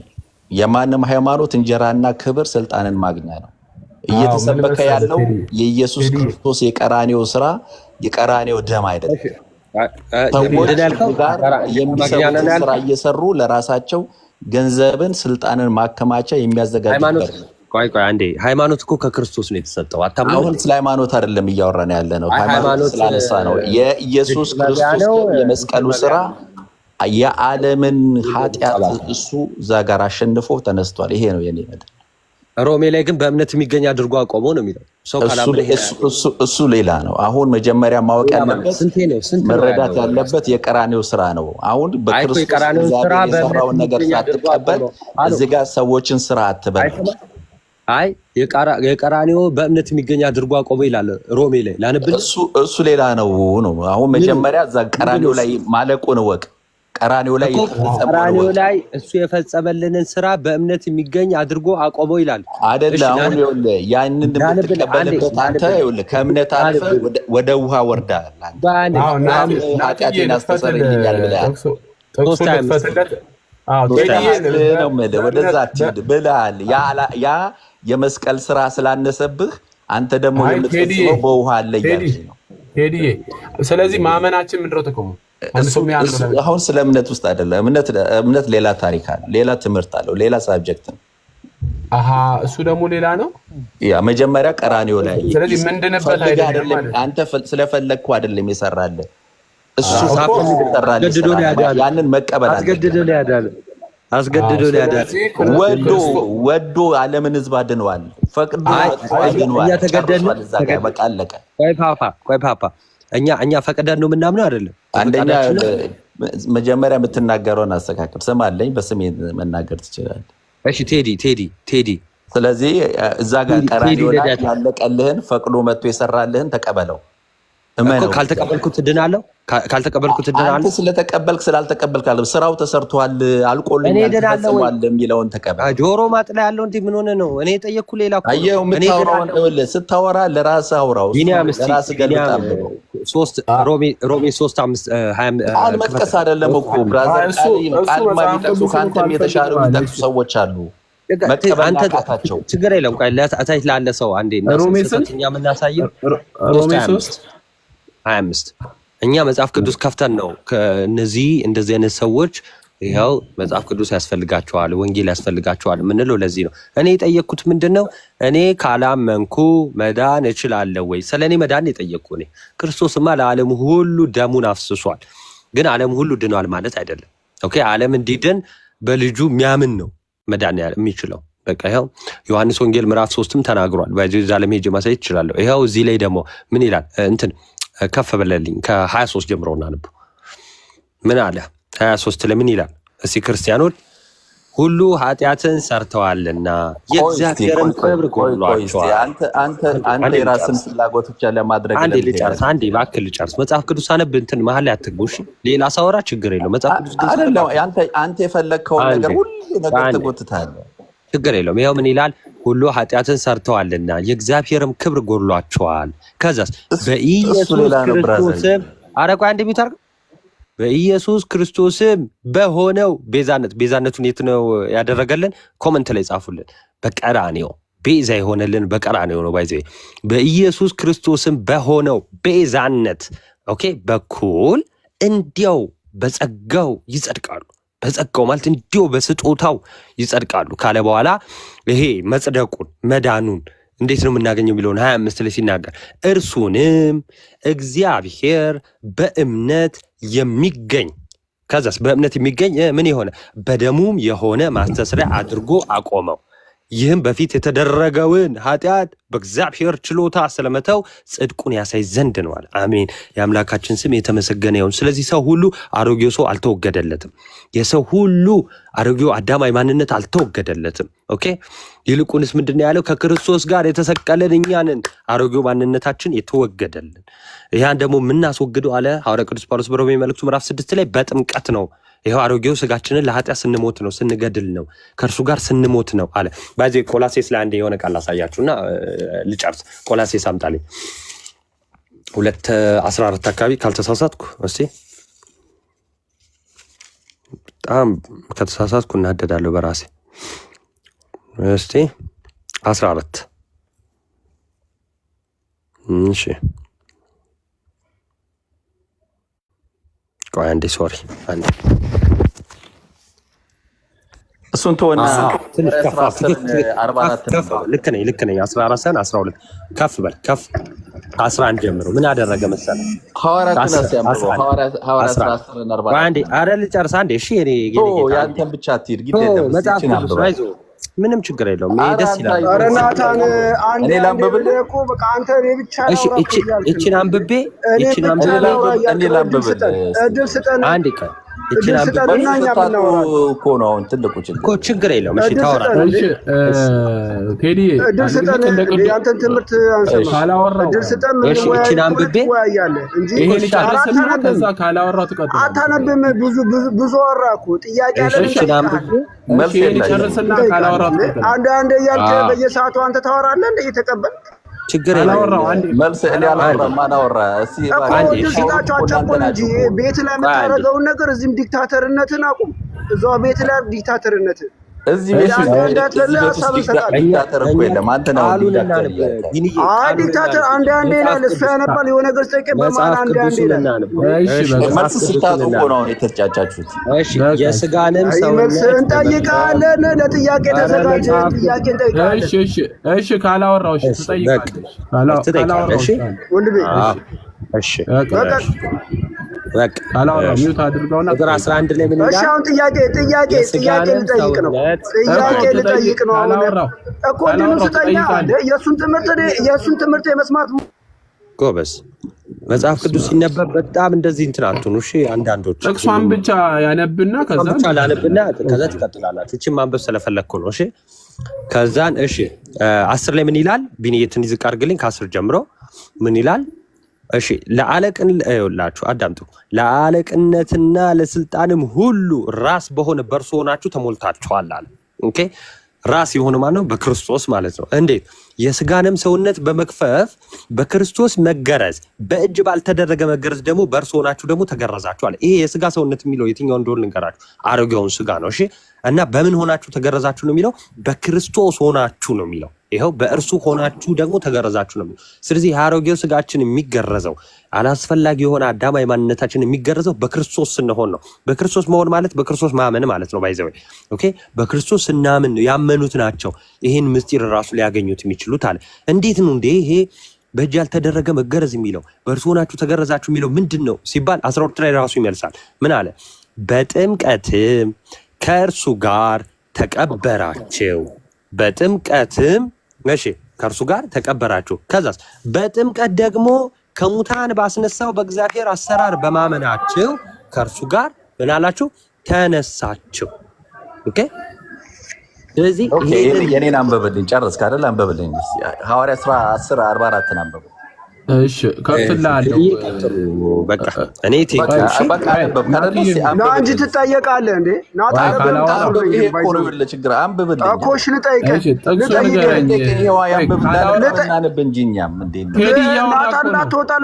ናታንን ልጠይቀው እኮ ቴዲ ቴዲ አውራ አይሻልም? ካላወራው እኛ አንተ እኮ ትምህርታችሁን የአጋንንታዊ ትምህርት እንድትሰጡን አይደለም። ቴዲ ሚውት አድርገውና አጋንንታዊ ምናምን የሚለውን ተውና እሱን ተው። እሺ አጋንንታዊ የትኛው እንደሆነ አሳያለሁ እዚሁ ስናወራ። ሚውት አድርገን ገድልህን ገልጠዋለሁ እንጂ ድርሳነ መስቀል ላይ በፍርፋሪ እንደሚጃን አሁን አሳያለሁ። ጎበዝ መጽሐፍ ቅዱሱን ትተኸው እሱን አልባልከው። እኔ መጽሐፍ ቅዱሱን እገልጠዋለሁ፣ አንተ እሱን አላወራው አወራለሁ። የመዳን መንገዱ አንዱ አይደል እንዴ? ጥያቄ ያለክ ካላወራው አዎ ጥያቄ አለኝ። እሺ ራስን አረጋጋና ተጠይቅ። ይኸው አሁን እኔ ተረጋግቻለሁ። እሺ እንዲያድር መደበቂያችን ናት። እምነትህን ልጠይቅ ካላወራው አንተ ጠያቂ አይደለም። የፕሮቴስታንት ቤት ነው ያለው። ምን አገባህ አንተ? ምን አገባህ ነው የምጠይቀው? አያገባህም አንተ እንዴ? አያገባህም ብራዘር። ቆይ ጥያቄ ጠይቃለሁ። አሁን ጥያቄውን ትጠይቀዋለህ። ቆይ እኔ ላንብብበት። እኔ እኮ ነኝ መጀመሪያ። ቀጥል ቴዲ ቀጥል። ኦኬ ሐዋርያ ሥራ ላይ እንደዚህ ይላል። ሐዋርያ ሥራ ምዕራፍ 10 ቁጥር 44 ጀምሬ ላንብበው። ጴጥሮስም ይህን ገና ሲናገር ቃሉን በሰሙት ላይ መንፈስ ቅዱስ ወረደ። ከጴጥሮስ ጋርም የመጡት ሁሉ ከተገረዙት ወገን ሆኑ። ምዕመናንም በአሕዛብ ላይ ደግሞ የመንፈስ ቅዱስ ስጦታ ፈሰሰ ይላል። አሁን እዚህ ጋር ሳይጠመቁ አይደል እንደ መንፈስ ቅዱስ ገና የፈሰሰባቸው? የሐዋርያት ሥራ ስንት 10 ከ44 ጀምሮ። እሺ የሐዋርያት ሥራ ምዕራፍ 10 ቁጥር 44 ሲያምኑ ነው አይደለ ፈሰሰባቸው? በቃ እዛ ጋራ ገና በሰሙት ላይ ገና ማመናቸውንም አለማመናቸውንም አይገልጥም። ገና ሲናገር ቃሉን በሰሙት ላይ መንፈስ ቅዱስ ወረደ ይላል። እሺ ስለዚህ አላመኑም። መንፈስ ቅዱስ የወረደላቸው ሰዎች እነዚህ ጥምቀት አልወሰዱም፣ ግን የዳኑ ናቸው ወይስ ያልዳኑ ናቸው? አንዴ የቆርኔሌዎስ ቤተሰብ አንዴ አትበል፣ ቆይ ይጨርስ። እንዴ ለምንድን ነው አንዴ በቃ እሺ፣ እንግዲህ እንድመልስ መስሎኝ ቴዲ እኮ እንድመልስ ነው። ይጨርሳ ቴዲ ይጨርስና ትገባለህ። አምባገነን አትሁን እንጂ እኔን እኛ አዋቂ አልክ እኮ። ምን ሆነ ነው ዳቆን? ተረጋጋ፣ በቃ ተረጋጋ። አንዴ አትበል። እምነታችሁ እኮ አንድ አይነት አይደለም እኮ ከቴዲ ጋር። ቴዲ እኮ አይደለም የኔ እምነቱ ስለ እምነቱ አንድ ማሆን አይደለም የፈለገው እኮ እየጠየቀ ነው። አስጨርሰው እንጂ ናቲ ልመልስለት ነው ጠየቀ። ተው በቃ አውቀው ነው የሚረብሹት። ኖርማሊ በጨዋታ ነው ጥቅስም ምናምን መጽሐፍ ቅዱስም ስለ እንትን ማንበብ እያለባቸው በጨዋታ እንትን ይላሉና ካልሆነ በቃ ውረድና ናቲ ጋር ውረድ። ኦኬ ለቆይ እንመልስለትና ለቴዲ ችግር የለውም። አሁን ፕሊስ እንዳትገባ እሺ። መሀል ማን ነው ስምህ? አሮን ነው ብቻ ቁራሌው ምናምን እንዳትገባ ብቻ እሺ። ቁጥር 44 እንዲህ ይላል። ያነሳኸው የቆርኔሌዎስ ቤተሰብን ነው። የቆርኔሌዎስ ቤተሰብን ለምንድነው ሳይጠመቁ መንፈስ ቅዱስ የወረደባቸው? የመጀመሪያዎቹ ከአሕዛብ ወይ ደግሞ ካልተገረዙት ወገን ስለሆኑ ነው። በቃ ባጭሩ መልሱ ይሄ ነው። ካልተገረዙ አሁን እዚህ ጋር ልጨርስልህና አሁን ምክንያቴን መጽሐፍ ቅዱሱን ጠቅሼ ነግርህና አይደለም የምትለኝ ከሆነ እንግዲህ የመጀመሪያዎቹ ደግሞ ካልተገረዙ ወገን የሆኑ ከቆርኔሌዎስ ቤተሰብ አምጥተህ ታሳይኛለህ። እሺ ክፍሉ እንዲህ ይላል። ጴጥሮስ ይህን ነገር ገና ሲናገር ቃሉን በሰሙት ላይ ኦኬ ስልኩ ላይ ማንበብ እችላለሁ ለካ። እሺ እንትን በልልኝ አንዴ። ጴጥሮስ ይህን ነገር ገና ሲናገር ከላይ ምን ብሏል? ሰብኳል። ከላይ ሰብኳል። ገና መስበክ ልክ ሲጀምር ቃሉን ልክ ሲናገር መንፈስ ቅዱስ ወረደ። ኦኬ የቆርኔሌዎስ ቤተሰብ ላይ እሺ። ከዛስ ጴጥሮስ ይህን ነገር ገና ሲናገር ቃሉን በሰሙት ሁሉ ላይ መንፈስ ቅዱስ ወረደ አለና ከዛስ ከጴጥሮስ ጋር የመጡት ሁሉ ከተገረዙት ወገን የሆኑ ኦኬ ከተገረዙ ወገን የሆኑ አሕዛብ ያልሆኑ ማለት ነው። እሺ ከተገረዙት ወገን የሆኑ ምዕመናን በአሕዛብ ላይ ደግሞ የመንፈስ ቅዱስ ስጦታ ስለፈሰሰ ተገረሟል። ምን አይነት እምነት ነበረ መሰለህ? ይሄንን ቀጣይ 11 ላይ ያሳይሃለሁ ቴዲ። ቀጣይ 11 ላይ ያሳይሃለሁ። እንደውም ካልተገረዙ ወገን ከሆኑት ጋር አብረው እንዴት ሆነ የሚል ጥያቄ ሲያነሱ እናያለን። በመንፈስ ቅዱስ የመንፈስ ቅዱስ አሰራር ክርስትና በአሕዛብ ላይ ይሆናል ብለው የማያምኑ አመለካከቶች ስለነበሩ መንፈስ ቅዱስ ለምልክትነት ቀድሞ ከጥምቀት በፊት ወርዷል። ያ ማለት ግን አልተጠመቁም ማለት ሁሉ አይደለም። እዛው ነው የተጠመቁት። ላሳየ። እሺ ምን ይላል? የመንፈስ ቅዱስ ስጦታ ስለፈሰሰ ተገረመዋልና በልሳኖች ሲናገሩ እግዚአብሔርን ሲያከብሩ ሰምተዋቸዋልና አለ። 47 ምን አለ? በዚያን ጊዜ ነው የሚለው ኢሚዲየትሊ በዛኑ ጊዜ እሺ ጴጥሮስ መልሶ እነዚህ እንደኛ መንፈስ ቅዱስን የተቀበሉ እንዳይጠመቁ ውሃን ይከለክላቸው ዘንድ የሚችል ማን ነው አለ። እዛው ነው የተጠመቁት። ለውጡ ምንድነው? እዚህ ጋር ያለው ለውጥ ምንድነው ነው? ለውጡ ለቆርኔሌዎስ ወይ ደግሞ ካልተገረዙ ወገን ለሆኑት የመጀመሪያ ለሆኑት ለቆርኔሌዎስ ቤተሰቦች መንፈስ ቅዱስ ቀድሞ ወረደ። ከምን? ከጥምቀቱ። ለምን? ምልክት ይሆን ዘንድ በአሕዛብ ላይ መንፈስ ይወርዳል ብለው ስለማያምኑ። ለውጡ የቀደም ተከተል ጉዳይ ጥምቀቱን ቀደመው እንጂ ኦኬ። ከዚህ በኋላ ግን እንደ ቆርኔሌዎስ ቤተሰብ መንፈስ ቅዱስ ቀድሞ ሲወርድ አናይም። በመጽሐፍ ቅዱሳችን ቀድሞ ከጥምቀት በፊት መንፈስ ቅዱስ ሲወርድ አናይም። የለም። የመጀመሪያዎቹም ብቸኞቹም የቆርኔሌዎስ ቤተሰብ ናቸው። የመጀመሪያዎቹም አህዛብ ስለሆኑ ነው። ያልተገረዙ ካልተገረዙ ወገን ስለሆኑ ለምልክትነት ቀድሞ ወርደዋል ማለት ነው። ይሄው በእነሱ ላይም የመንፈስ ቅዱስ ስራ እንደሚሰራ እነሱም ክርስቲያን መሆን እንደሚችሉ ድህነቱ ለነሱም እንደሆነ ኦኬ እግዚአብሔር ያሳይ ዘንድ ይሄንን አድርጎ ወደዋል ለማለት ነው። ቴዲ ከፈለክ ግን እሷን ማስረዳት ካለብኝ ከፈለክ 11 ላይ ደግሞ እንድታስረዳ የምፈልገው እዚህ ጋር ዋናው ነገር ምንድነው? አሁን እነዚህ ሰዎች ያልዳኑ ስለሆነ ነው ወይ መንፈስ ቅዱስ የወረደባቸው? ለመዳን ነው።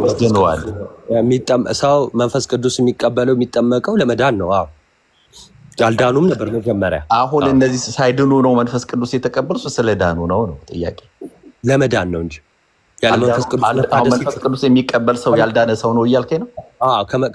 መንፈስ ቅዱስ ከመቀበል በፊት መንፈስ ቅዱስ ሳይሰጥ ድህነት የለም። ኖ የውሃን ጥምቀት ስላልወሰዱ እነዚህ ሰዎች ድነው ስለዳኑ ነው መንፈስ ቅዱስ የተሰጣቸው ወይስ ስላልዳኑ ነው መንፈስ ቅዱስን የተቀበሉት? እሺ ጥያቄ ምንድነው? የመንፈስ ቅዱስ ማነው የውሃ ጥምቀት ስላልወሰዱ አልከኝ። ከጅምሩ መንፈስ ቅዱስን ሰው የሚቀበለው ለመዳን ነው፣ ለመታደስ ነው። በመንፈስ ቅዱስ መታደስ ነው ያዳነው። አሁን እዚህ ጋር እኮ እነዚህ ሰዎች ቁጥር 43 ላይ የሚያምኑ ሁሉ በስሙ ስርየት ኃጢአትን እንዲቀበል ነቢያት ሁሉ ይመሰክራሉ ካለ በኋላ ነው ጴጥሮስ ይህን ነገር ሲናገር ገና ቃሉን በሰሙት ላይ መንፈስ ቅዱስ ወረደ። የዳኑ ሰዎች ስለሆኑ ነው መንፈስ ቅዱስን የተቀበሉት እንጂ ያልዳኑ ስላልሆነ። ማን ያለ ከመንፈስ ቅዱስ ተቀብለዋል? ከዛ በፊት ተቀበሉ እኮ አማኝ ስለሆኑ ተቀበሉ። የዳኑ ስለሆኑ ተቀበሉ። ይሄ ከባድ ትምህርት ይሆናል ለመሰለት ሄድዬ። መንፈስ ቅዱስ ሰው ሳይቀበል መዳን አይችልም ባጭሩ። ይሄው እኮ እዚህ ጋር ይኸውልህ አምነው የውሃን ጥምቀት ሳይወስዱ በስሙ ላይ ቁጥር እኮ 43 ይላል በእርሱም የሚያምን ሁሉ በስሙ የኃጢአት ስርየት እንዲቀበል ነቢያት ሁሉ ይመሰክራል የተባለው ቃል ስለተፈጸመ ሐዋርያ አንተ የምትለው የምትወደው ሐዋርያ 43 እኔ ሁሉንም ሐዋርያ ተወዳለሁ ጌታዬን ነው እሱ ኦኬ እኔ ዳዝን ማለት 43 ችግር እንድንግባባ አይደል ቴዲሻ? ጥያቄ አሁን ለምሳሌ እኔ አህዛብ ነኝ ልበል። እኔ አህዛብ ነኝ፣ ጥምቀትን አልወሰድኩም፣ በማመኔ ግን መንፈስ ቅዱስን ተቀበልኩኝ። በማመኔ ስልህ በስሙ ያለ ኃጢአት ስርየት እንዳለ ስላወቅኩ መንፈስ ቅዱስ ወረደልኝ። እኔ ስለ ዳንኩኝ ነው መንፈስ ቅዱስ የተቀበልኩት እንጂ ስላልዳንኩት አይደለም። ማን ያለው እንደዛ? ይሄው እዚህ ጋር የተጻፈው ቁጥር 44 ላይ ሰው ስለዳነ መንፈስ ቅዱስን ይቀበላል የሚል ትምህርት የለም። ሰው ለመዳን ነው መንፈስ ቅዱስን የሚቀበለው።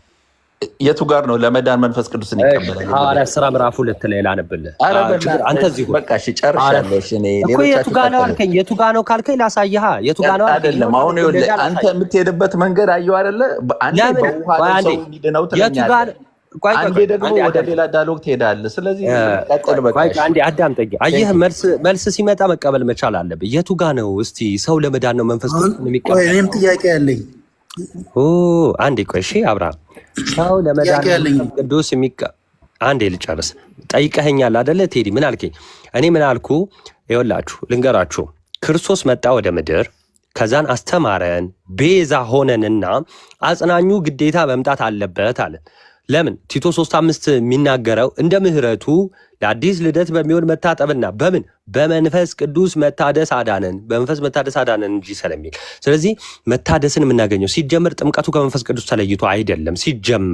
ሲጀመር ሰው ለመዳን መንፈስ ቅዱስ ያስፈልገዋል። በመንፈስ ቅዱስ ካልሆነ ሰው አይድንም። ሰው እንዲሁ ያለ መንፈስ ቅዱስ መዳን አይችልም። ለዛ መውረድ ባላስፈለገው ኖሮ ሐዋርያት ሥራ ምዕራፍ 2 ላይ ለምን ወረደ? እንደዛ ከሆነ መንፈስ ቅዱስ ማለት ነው። ሰው መዳን የሚችለው በመንፈስ ቅዱስ አማካኝነት ነው። ኦኬ የሚያድን እግዚአብሔር ነው። ከአብ ከወልድ ከመንፈስ ቅዱስ ውጭ አዳኝ የለም ሲጀመር ማለት ነው። ስለዚህ መዳንን ሰው የሚያገኘው በምንድን ነው? በመንፈስ ቅዱስ ነው ማለት ነው። ስለዚህ ለሐዋርያት ወርዷል። አሁን ይሄ የቆርኔሌዎስ ታሪክ ምንድን ነው? ከጥምቀቱ ቀደመ እንጂ ጥምቀቱ ቀረ ማለት አይደለም። የመጀመሪያው ነገር ጥምቀቱ የውዛው እንደተጠመቁ አውጥቼ አሳይቻለሁ፣ ዝቅ ብሎ ማለት ነው። ግን ቀድሞ ከጥምቀቱ በፊት ገና ቃሉን ሆሊ ስፒሪት እኮ የተለያየ ሚና አላቸው። ለምሳሌ እዚህ ለመንፈስ ቅዱስ ወረደባቸው ሲል አብርሃም ለፓወር የሚሆን ለአገልግሎት የሚሆን እምነታችን እኮ አንድ አይደለም። ዓለም ሁሉ ድኗል ብለህ ነው የምታምነው አንተ አብርሃም?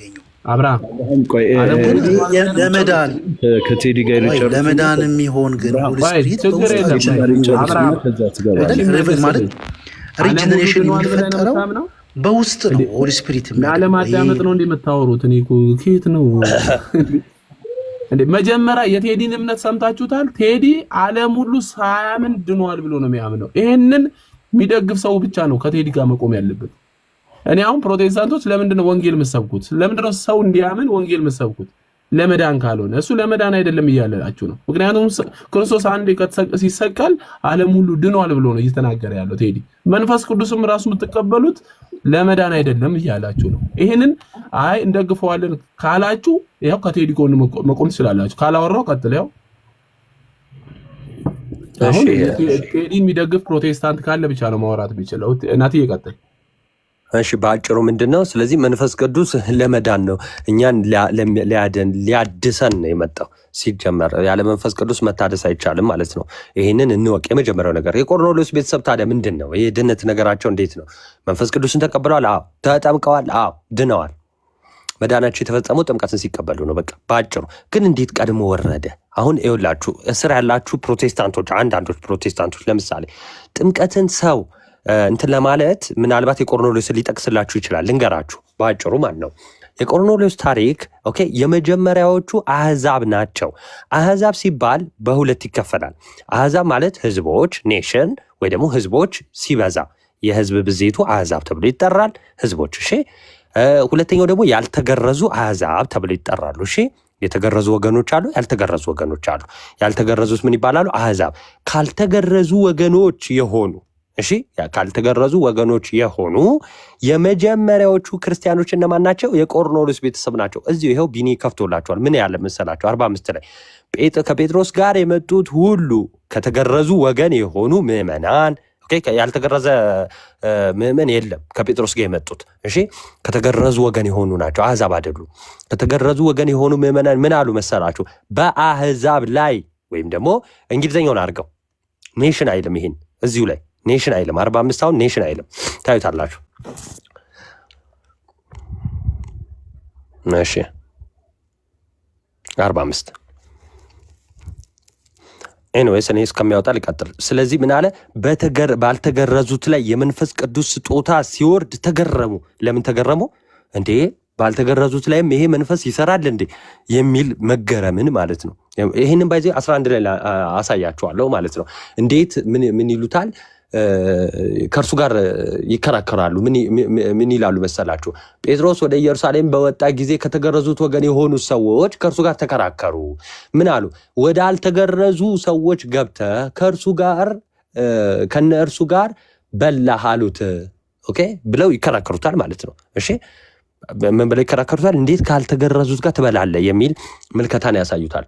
አሁን የመንፈስ ቅዱስ አሰራር የእግዚአብሔር ፈቃድ እዚህ ላይ ምን ነበረ? ያልተገረዙትም ኦኬ ክርስቲያን መሆን እንደሚችሉ፣ ይህ የክርስቶስ ቤዛነት መዳን ለሁሉ እንደሆነ ኦኬ ለተገረዙትም ልክ ሐዋርያው ቅዱስ ጳውሎስ እንዳለው መገረዝም ቢሆን አለመገረዝ አይጠቅምም እንዳለው ማለት ነው። ኦኬ አሁን መገረዝም ሆነ አለመገረዝ አይሁዳዊም ብትሆን ግሪካዊም ብትሆን ሴት ብትሆን ወንድ ሁሉ በክርስቶስ አንድ ይሆናል እንዳለ ልክ እንደዛ ማለት ነው። ስለዚህ የመጀመሪያዎቹ አሕዛብ ስለሆኑ እግዚአብሔር ምልክት መስጠት ነበረበት። የእግዚአብሔር አሰራር የእግዚአብሔር ማዳን ለነሱም እንደሆነ ማሳየት ነበረበት። ለዛ ምን አደረገ? በቆርኔሌዎስ ላይ ገና ነው ባይዘው ቃሉን መናገር ገና ሲጀምር ነው ቅዱስ ጴጥሮስ ብራዘር ያልከውን ሐሳብ እኮ እኔ እናንተ አሕዛብ ነን ነው። በቃ እኔ እናንተ ጥርት ያልን ሙልጭ ያልን አሕዛቦች ነው። አይደለም እኔ ክርስቲያን ነኝ። አሕዛብ ይሄ እኮ ነው ዋየው ችግራችን። እኔ እናንተ እስራኤላዊ አይደለንም። አንደኛ አንተ እስራኤል ነኝ እያልክ ነው። አሁን አንተ ደግሞ በዝርያ ኢትዮጵያዊ እንጂ እስራኤላዊ አይደለም። ችግር የለም። ነብያችን ቆይ አንዴ ቴዲ አንዴ ናትዬ ቀጥልና ሲጨርስ ትገባለህ ቴዲዬ። እሺ በአጭሩ ምንድነው መሰላችሁ? አሁን የመጨረሻ ያለው ዝም ብዬ እንደው ለፈን ይሆናል ለጨዋታ ይሆናል እንድትይዙት። ኢትዮጵያ ባይዘው ልንገራችሁ ማለት ነው የብሉይን ስርዓት ወይ ደግሞ የኦሪትን ስርዓት መትፈጸም የነበረች ናት። በዚህ ክርስትና እኛ ስንቀበል ከኦሪት ነው የተቀበልነው። እንደው እንደ አዲስ ተሰብኮልን እግዚአብሔር እንደ መጀመሪያ ተሰብኮልን አይደለም። እግዚአብሔር እናቅ ነበረ። ማስረጃ ሐዋርያት ሥራ ምዕራፍ ቆይ ሐዋርያት ሥራ ምዕራፍ 8 ላይ ኢትዮጵያዊ ጃንደረባ ወደ እስራኤል ምን ሊያደርግ ነው የሄደው? ሊሰግድ ለማ ለእግዚአብሔር የኦሪትን ስርዓት እንፈጽም ነበር፣ እንገረዝ ነበር። የምንገረዘው ባይዘው የእግዚአብሔር ሕዝብ ውስጥ ለመጨመር ነው። ለአብርሃም የተሰጠውን የተስፋ ቃል ለመጠበቅ እንገረዝ ነበር። ግዝረታችን የመጣው ከዛ ነው ባይዘው ኢትዮጵያውያን ማለት ነው። ስለዚህ እኔ አህዛብ አይደለሁም። እንደውም ይልቁንስ እኔ ምንድን ነኝ? ክርስቲያን ነኝ። እኔ ክርስቲያን በክርስቶስ ክርስቲያን ነኝ። ኦኬ የእግዚአብሔር ልጅ ነኝ። እኔ ክርስቲያን ወንድሜ ምን እንዴ ሕግ ለአንተ ነው እንዴት ተሰጠ? ማለት ሕግ ለአንተ ነው የተሰጠው? ቆይ ሕግ ለአንተ ነው ወይ የተሰጠው? ሕግ ለአንተ ነው የተሰጠ ማለት ሕግ ለአንተ ነው ወይ የተሰጠ? ለምሳሌ በብሉይ ኪዳን ላይ እስራኤሎች የሚያደርጉት አንተ ለኃጢአትን እንድታሰሪ ያ ሕግ የመዳን ኃጢአትን የማስተሰሪያ ሕግ አንተ ታደርግ ነበር? ኢትዮጵያኖች ያደርጉ ነበር?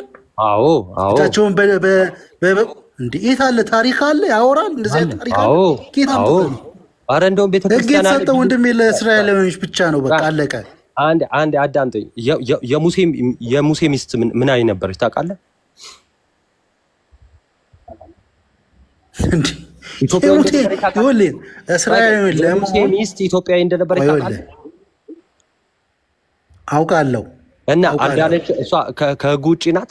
በሕጉ ስራ አይደለች። የእሱ ጉዳይ አይደለም እኮ የኢትዮጵያዊነት መሆኑ አይደለም። አሕዛብነትን መጀመሪያ ማወቅ አለብን። ሀሳቡ እዚህ ጋር አንድ ነን፣ ልዩነት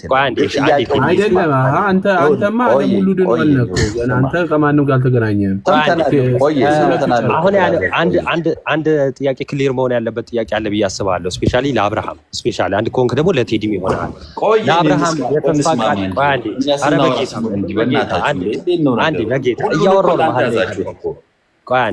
ለአብርሃም የተስፋውን ቃል ሲሰጠው ለባሪያዎችም ይሄ ተስፋ ቃል ይሆናል አይሆንም?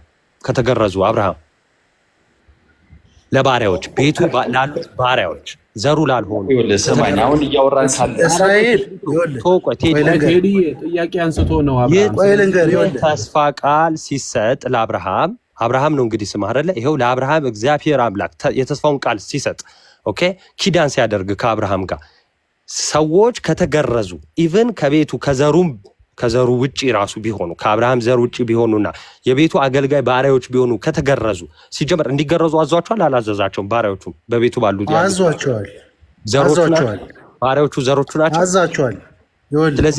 ስለዚህ ኪዳን ስለሱ አይደለም የሚያወራው ትገባል እስራኤል በማን በኩል ነው የመጣችው? በእነዚህ በ12ቱ ነገዳት እስራኤል በእነዚህ በ12ቱ ነገድ ነው የመጣችው፣ ወይም በያዕቆብ ልጆች በኩል ነው የመጣው አይደለም? መሰረቱ እሱ ነው። በአብርሃምንና በያዕቆብ በኩል ከዛ እነዚህ 12ቱ ነገዶች ናቸው ወይ የእስራኤላውያን ንጹህ እስራኤል የሚባሉት። ነገር ግን በአዲስ ኪዳን ላይ ግን በመገረዝ የሚያገኙት አይሁድ የሆኑ ነበር። አይሁድ እስራኤላዊ ሳይሆን አይሁድ የሆኑ ነበር። አይሁድ የሚያምነውን እምነት ይቀበሉ ነበር እንጂ እስራኤላዊ አይደለም የሚሆኑት እኮ። እስራኤላዊ መሆን ሌላ ነው፣ አይሁድ መሆን ሌላ ነው። እሺ አይሁድ ማለት የራሳቸው እምነት ያላቸው ናቸው። እሺ ስለዚህ እኛ በክርስቶስን ከመቀበላችን እስራኤላዊ አይደለም የሚሆነው። ከክርስትናችን በፊት የኦሪትን ስርዓት እንፈጽም ነበረ ወይስ አንፈጽም ነበረ? ክርስትና ኢትዮጵያ ውስጥ የመጣው እኮ በ4ኛው ክፍለ ዘመን ነው። ከእስራኤል እኮ የተቀበልነው ክርስትና እኛ ከእስራኤል የተቀበልነው። ከየት አመጣው? እኔ ጥያቄ እሱን ትክክል አይደለም፣ ግን እሱን ሳይሆን ጥያቄ ከክርስትና በፊት ክርስቶስ ከመምጣቱ በፊት እግዚአብሔርን እኛ እናመልክ ነበር አናመልክም? እኛ ኢትዮጵያውያን አናመልክ። የት እናውቀዋለን? ማንን ነበር ምናመልክ? አናውቀውም። የት አሕዛብ ጣዖትን ነው የምናመልከው በቃ እንጂ እግዚአብሔር የገለጠው ራሱ ሬቨሌሽን ታውቃለህ። ስለ ኢትዮጵያ ነው፣ ስለ ቤተሰብ አይደለም። ስለ ኢትዮጵያ ነው እየተጠየቀ ያለው እና እንትን በልና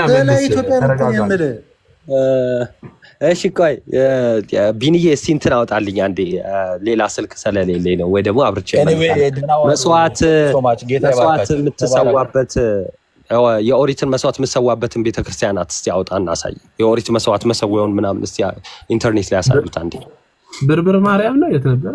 ያ እንደዛ ነገር አለ ወይ ደግሞ ያኛው ስልክ እስኪበራ እናሳየው። ወይ አላወቅ ይሆናል አብርሃም እና አትስበከኝ ወንድሜ አትስበከኛት። ይኸውልህ ስለ እግዚአብሔር መገለጥ ከዛ በፊት ግን አብርሃም እስቲ ኢትዮጵያ እግዚአብሔርን አታውቅም ነበረ፣ ጣዖት ነበር የምታመልከው። እግዚአብሔርን ያወቀችው ክርስትናን ስትቀበል ነው የሚለውን ከየት ማስረጃ ነው? ከየት ማስረጃ ነው? ልንገርህ ከመጀመሪያ ቆይ ዝም በል እስቲ። ማውራት ብቻ አይደለም እግዚአብሔር ራሱን የገለጠው እንዴት ነው? መጀመሪያ እግዚአብሔር የገለጠው ለእስራኤላኖች ነው፣ ለተመረጠ ህዝብ ነው። ማንንም እግዚአብሔርን አያውቀውም ነበር ከዛ በፊት። እግዚአብሔር ራሱን ፈልጎ ነው ለሰው የገለጠው። እግዚአብሔር ራሱ ካልተገለጠልን በፍለጋ ጸጉርን በመንጨጭ ገዳም በመናም በመሄድ እግዚአብሔር ልታገኘው አትችልም። ራሱ እግዚአብሔር እኛም ፈልጎ ነው በእስራኤል በኩል ዓለምን ማዳን ስለፈለገ እግዚአብሔር ራሱን ነው ለእስራኤሎች የገለጠው። ኢትዮጵያ ጃንደረባ እንዴት አወቀ እግዚአብሔር? ቆይ ኢትዮጵያዊ ማቲር ዘለክ በእናትህ ስለ ኢትዮጵያ ያወራ ነው። ጃንደረባ እኮ ሐዋርያ ስራ ላይ አንድ ጊዜ ብቻ ነው የተገለጠው። እኔ ለምን ግማሽ ጊዜ አይገለጽም? እንዴት አወቀው ኢትዮጵያ? እሱን እንደ ዶክትሪን አትያዛ። እንደ ዶክትሪን ለምን ታየዋለህ? አንድ ጊዜ ጃንደረባ ተባለ። ደግሞ ኢትዮጵያ የሚባለው ነገር ቆይ ኢትዮጵያ የሚባለው ሊትራሊ ኢትዮጵያ አሁን እኛ የምንኖርበት ሊትራል አይደለም። የዛኔ እንግሊዘኛው እኮ ጥቁር ህዝብ ነው የሚለው። ጥቁር ህዝብ ነው የሚለው። እንግሊዘኛው ጥቁር ህዝብ ነው የሚለው። ቆይ አንዴ ይቅርታ አድርጉልኝ። አብርሽ የምታወራው ነገር ከመጽሐፍ አይመስለኝም እና በሌላ ነገር ላይ ብታወራ ይሻላል። ምክንያቱም ኢትዮጵያ ህገ ኦሪት ህገ ልቦና የነበረባት ሀገር ነች። ሲጀመር ህገ ልቦና እና ህገ ኦሪት አንድ አይደለም ወንድሜ። ህገ ልቦና ከዛ ህገ ኦሪት አሁን ከዛ አዲስ ኪዳን ሲመጣ አዲስ ኪዳን የተቀበለች ሀገር ነች። አሁን በማታውቀው ነገር ዝም ብለህ ገብተህ እንትን ባትል መጽሐፍ ቅዱስ ላይ ብቻ ብታወራ ጥሩ ደስ ይለኛል። አንተ ቆይ ምንድን ነው የምትነግረኝ? መጀመሪያ ስለ ህገ ልቦና የተገለጸው ሐዋርያ ሥራ እንትን ላይ ነው አይደለ? ሮሜ ላይ ነው አይደለ?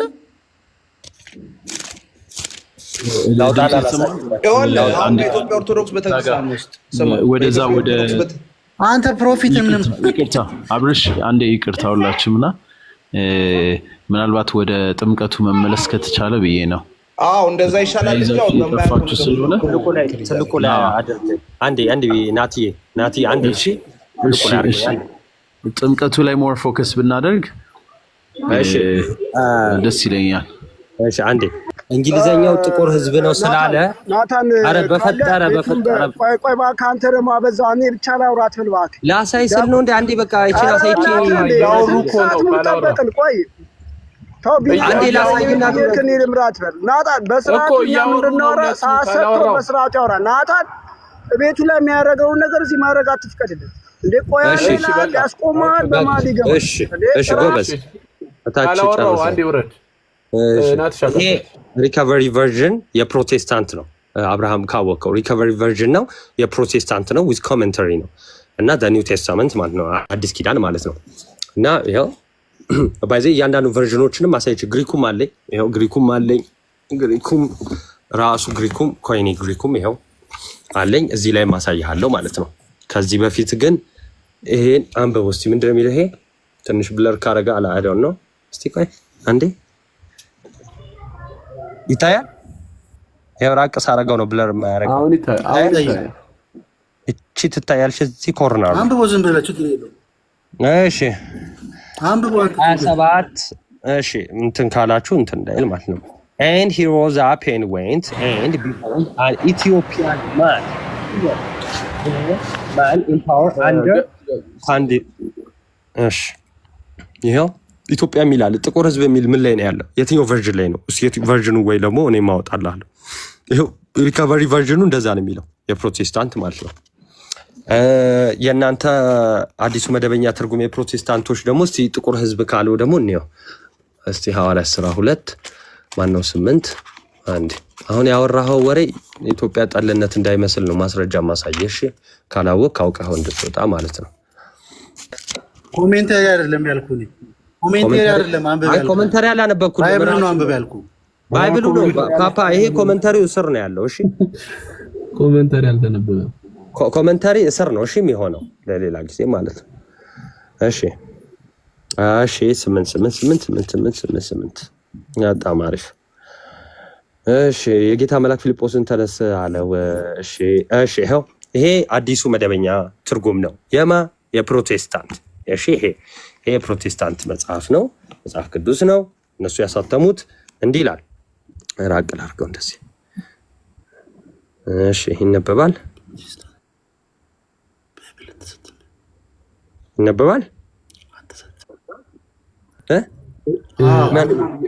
አብርሃም የተሽቆሸቁ ነው ሚውት አድርገው አይታይም ናትዬ። እሺ እንደዚህ ራቅ ነገር ላድርገው። አይ ቲንክ ይነበባል መሰለኝ። ብቻ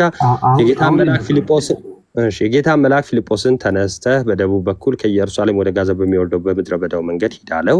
እርሱም ተነስቶ ሄደ። እነሆ የኢትዮጵያ ንግስት ባይዘዌ የንግስቷ ጃንደረባ ነው። እሺ ባይዘዌ የኢትዮጵያ ንግስት የህንደኬ ባለሟልና የሀብት ንብረቷ ሁሉ አዛዥ የሆነ አንድ ኢትዮጵያዊ ጃንደረባ አገኘ። ይህ ሰው የትኛው ኢትዮጵያ ጃንደረባ ሊሰግድ ወደ ኢየሩሳሌም መጥቶ ነበር። ለጣዖት ነው የሚሰግደው፣ ለጣዖት ነው የሚሰግደው። ፓፓ የኢሳይያስ መጽሐፍ ሁሉ እጁ ላይ አለ። ቆይ እንደውም እሱ ላንብላችሁ። ቆይ እንደውም እሺ፣ ይኸው ሊሰግድ መጥቶ ነበር። ሲመለስም በሰረገላ ተቀምጦ የነቢዩን የኢሳይያስን መጽሐፍ ያነብ ነበረ። በዚህ የነቢዩ የኢሳይያስን መጽሐፍ ማን እንደሚቀበል ታውቃላችሁ አይደል? አይደል? እና ገብቶት ነበር ያነበበው። ገልብጦት እኮ ነበር ሲያነብ የነበረው። አይ አይደል፣ መጽሐፉን ይቀበለዋል። መግባቱን ተወው። አንደርስታንድ እኮ አላደረገውም ወንድሜ። ሰው ነው አንደርስታንድ ላያደርገው ይችላል። ከዛ በኋላ ገብቶታል። ግን ኤግዛክት እሱ መጀመሪያ ተረዳ። አይሁድ ያልሆኑ የኢሳይያስን መጽሐፍ ይቀበላሉ። ይሁዲ ያልሆኑ የኢሳይያስን መጽሐፍ ይቀበላሉ። በመጽሐፍ ደረጃ ራሱ ትንቢቱን ይቀበላሉ። ይኸውልህ ይቀበላሉ። ሲያነብ እንደነበረ እኮ ግልጽ ነው አይደለም? ያነባሉ፣ ይቀበላሉ። ግን አንደርስታንድ አያደርገውም ነው። ይሁዲ ያልሆኑ ችግር የለውም አንደርስታንድ ስለማድረጉ። ይሁዲ ያልሆኑ የኢሳይያስን መጽሐፍ ትንቢት ይቀበላሉ አይቀበሉ? አሁን ይኸውልህ እዛች ጋር ያልተጻፈ ነገር እዚህ አጠይቀኝ። ስለሌላ ነገር ነው እንጂ እዛ ላይ አልተጻፈ። ሙስሊም መጽሐፍ ቅዱስ ይቀበላል። ያልተጻፈ ነገር ለምን ታወራለህ? ሙስሊም መጽሐፍ ቅዱስ ይቀበላል። ሄደህ ጠይቃቸው። እኔ ሙስሊም አይደለሁም። አይ ሙስሊሞች፣ ኧረ ሌላ ሙስሊሞች መጽሐፍ ቅዱስ ይቀበላሉ። አናውቅም እኮ ውስጥ ለውስጥ እኮ ሊያነቡ ይችላሉ እኮ አንዳንዶቹ ሊያነቡ ይችላሉ። ሪፈረንስም ለምንም ሊያነቡ ይችላል ሰው። በሉ ቀጥሉ። እንደዚህ አሁን ለመከራከር አየህ ምን አይነት አርጊመንት እንዳመጣ። እውቀት የሚወራ ብዙ እኛ ግን እንመሰክራለን። አብርሽ በቃ ሚዩት አድርገው ታባርግ በቀቀታች። እሺ መጽሐፍ ቅዱስን የምንቀበለው እኛ ክርስቲያን ብቻ ነን። መጽሐፍ ቅዱስን ሙስሊሞች አይቀበሉም። እሺ መጽሐፍ ቅዱስን ተቀብለው ሙስሊም መሆን ስለማይቻል ማለት ነው ባጭሩ። በቃ ይሄ ቀላል ነው እንደዚህ። እና ሊሰግድ ሄደው ለማን ነው? ለእግዚአብሔር ነው ሊሰግድ ሄደው። ይሄው እግዚአብሔርን የሚያቀዝብ ነው። የኢትዮጵያ ሕዝብ ባይዘው ክርስትና ከመምጣቱ ከክርስቶስ በፊት የኦሪትን ስርዓት የሚፈጽም ሕዝብ ነው። መገረዝን የተቀበለ ሕዝብ ነው። ኦኬ የምንገረዘው ለዛ ነው ባይዘው ማለት ነው። ባይዘው ስለ አክሱም ሐውልት ደግሞ ትንሽ እናውራ ከተባለ ደግሞ ምልክቱ እንዴት ነው እንዴት ምናምን ያው እንደው እዚህ ጋር ብዙ ሰፊ ነገር ማውራቱ ወደ መጽሐፍ ቅዱስ ብንመለስ ነው። ወደ ቀደሙ ርዕስ ብንመለስ ይችላል። ፕሮፌት ይቀጥሉ። እሺ ረጅም ሰዓት ያስኩ። ምክንያቱም ይሄ ምንም አሁን ታሪክን ማናናቅ ምናምን አያስፈልግም። ሌላ እምነት ተከታይ ልንሆን እንችላለን፣ ግን የኢትዮጵያን ታሪክ እንደ ኢትዮጵያ ታሪክ መቀበል አለብን። ያንን ወደ መጽሐፍ ቅዱስ ብንመለስ ጥሩ። እሺ በቃ ደከመኝ እኔ ልውጣ። ፕሮፌት ናቱ ምናምን ቴንኪው። ይሄው መኮ አለ ቢኒ ቀጥሉ። እሺ ደከመኝ እኔ ልውጣ በቃ።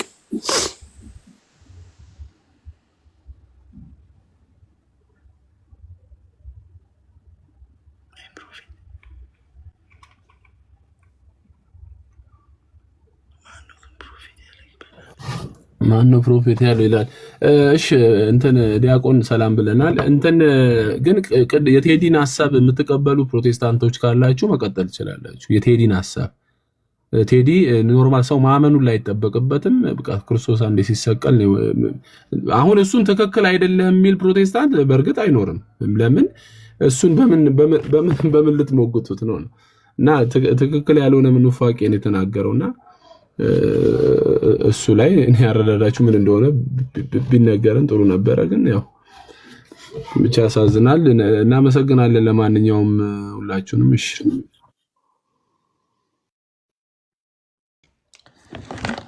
ጆ ምንድነው ዝም አላችሁ? ሜሴንጀርም ጆ ትቀበላላችሁ ወይስ አትቀበሉ? አይ አይደለም። ምንድነው በምኖች መካከል ምኖች አይገቡም የሚባለው ነገር አለና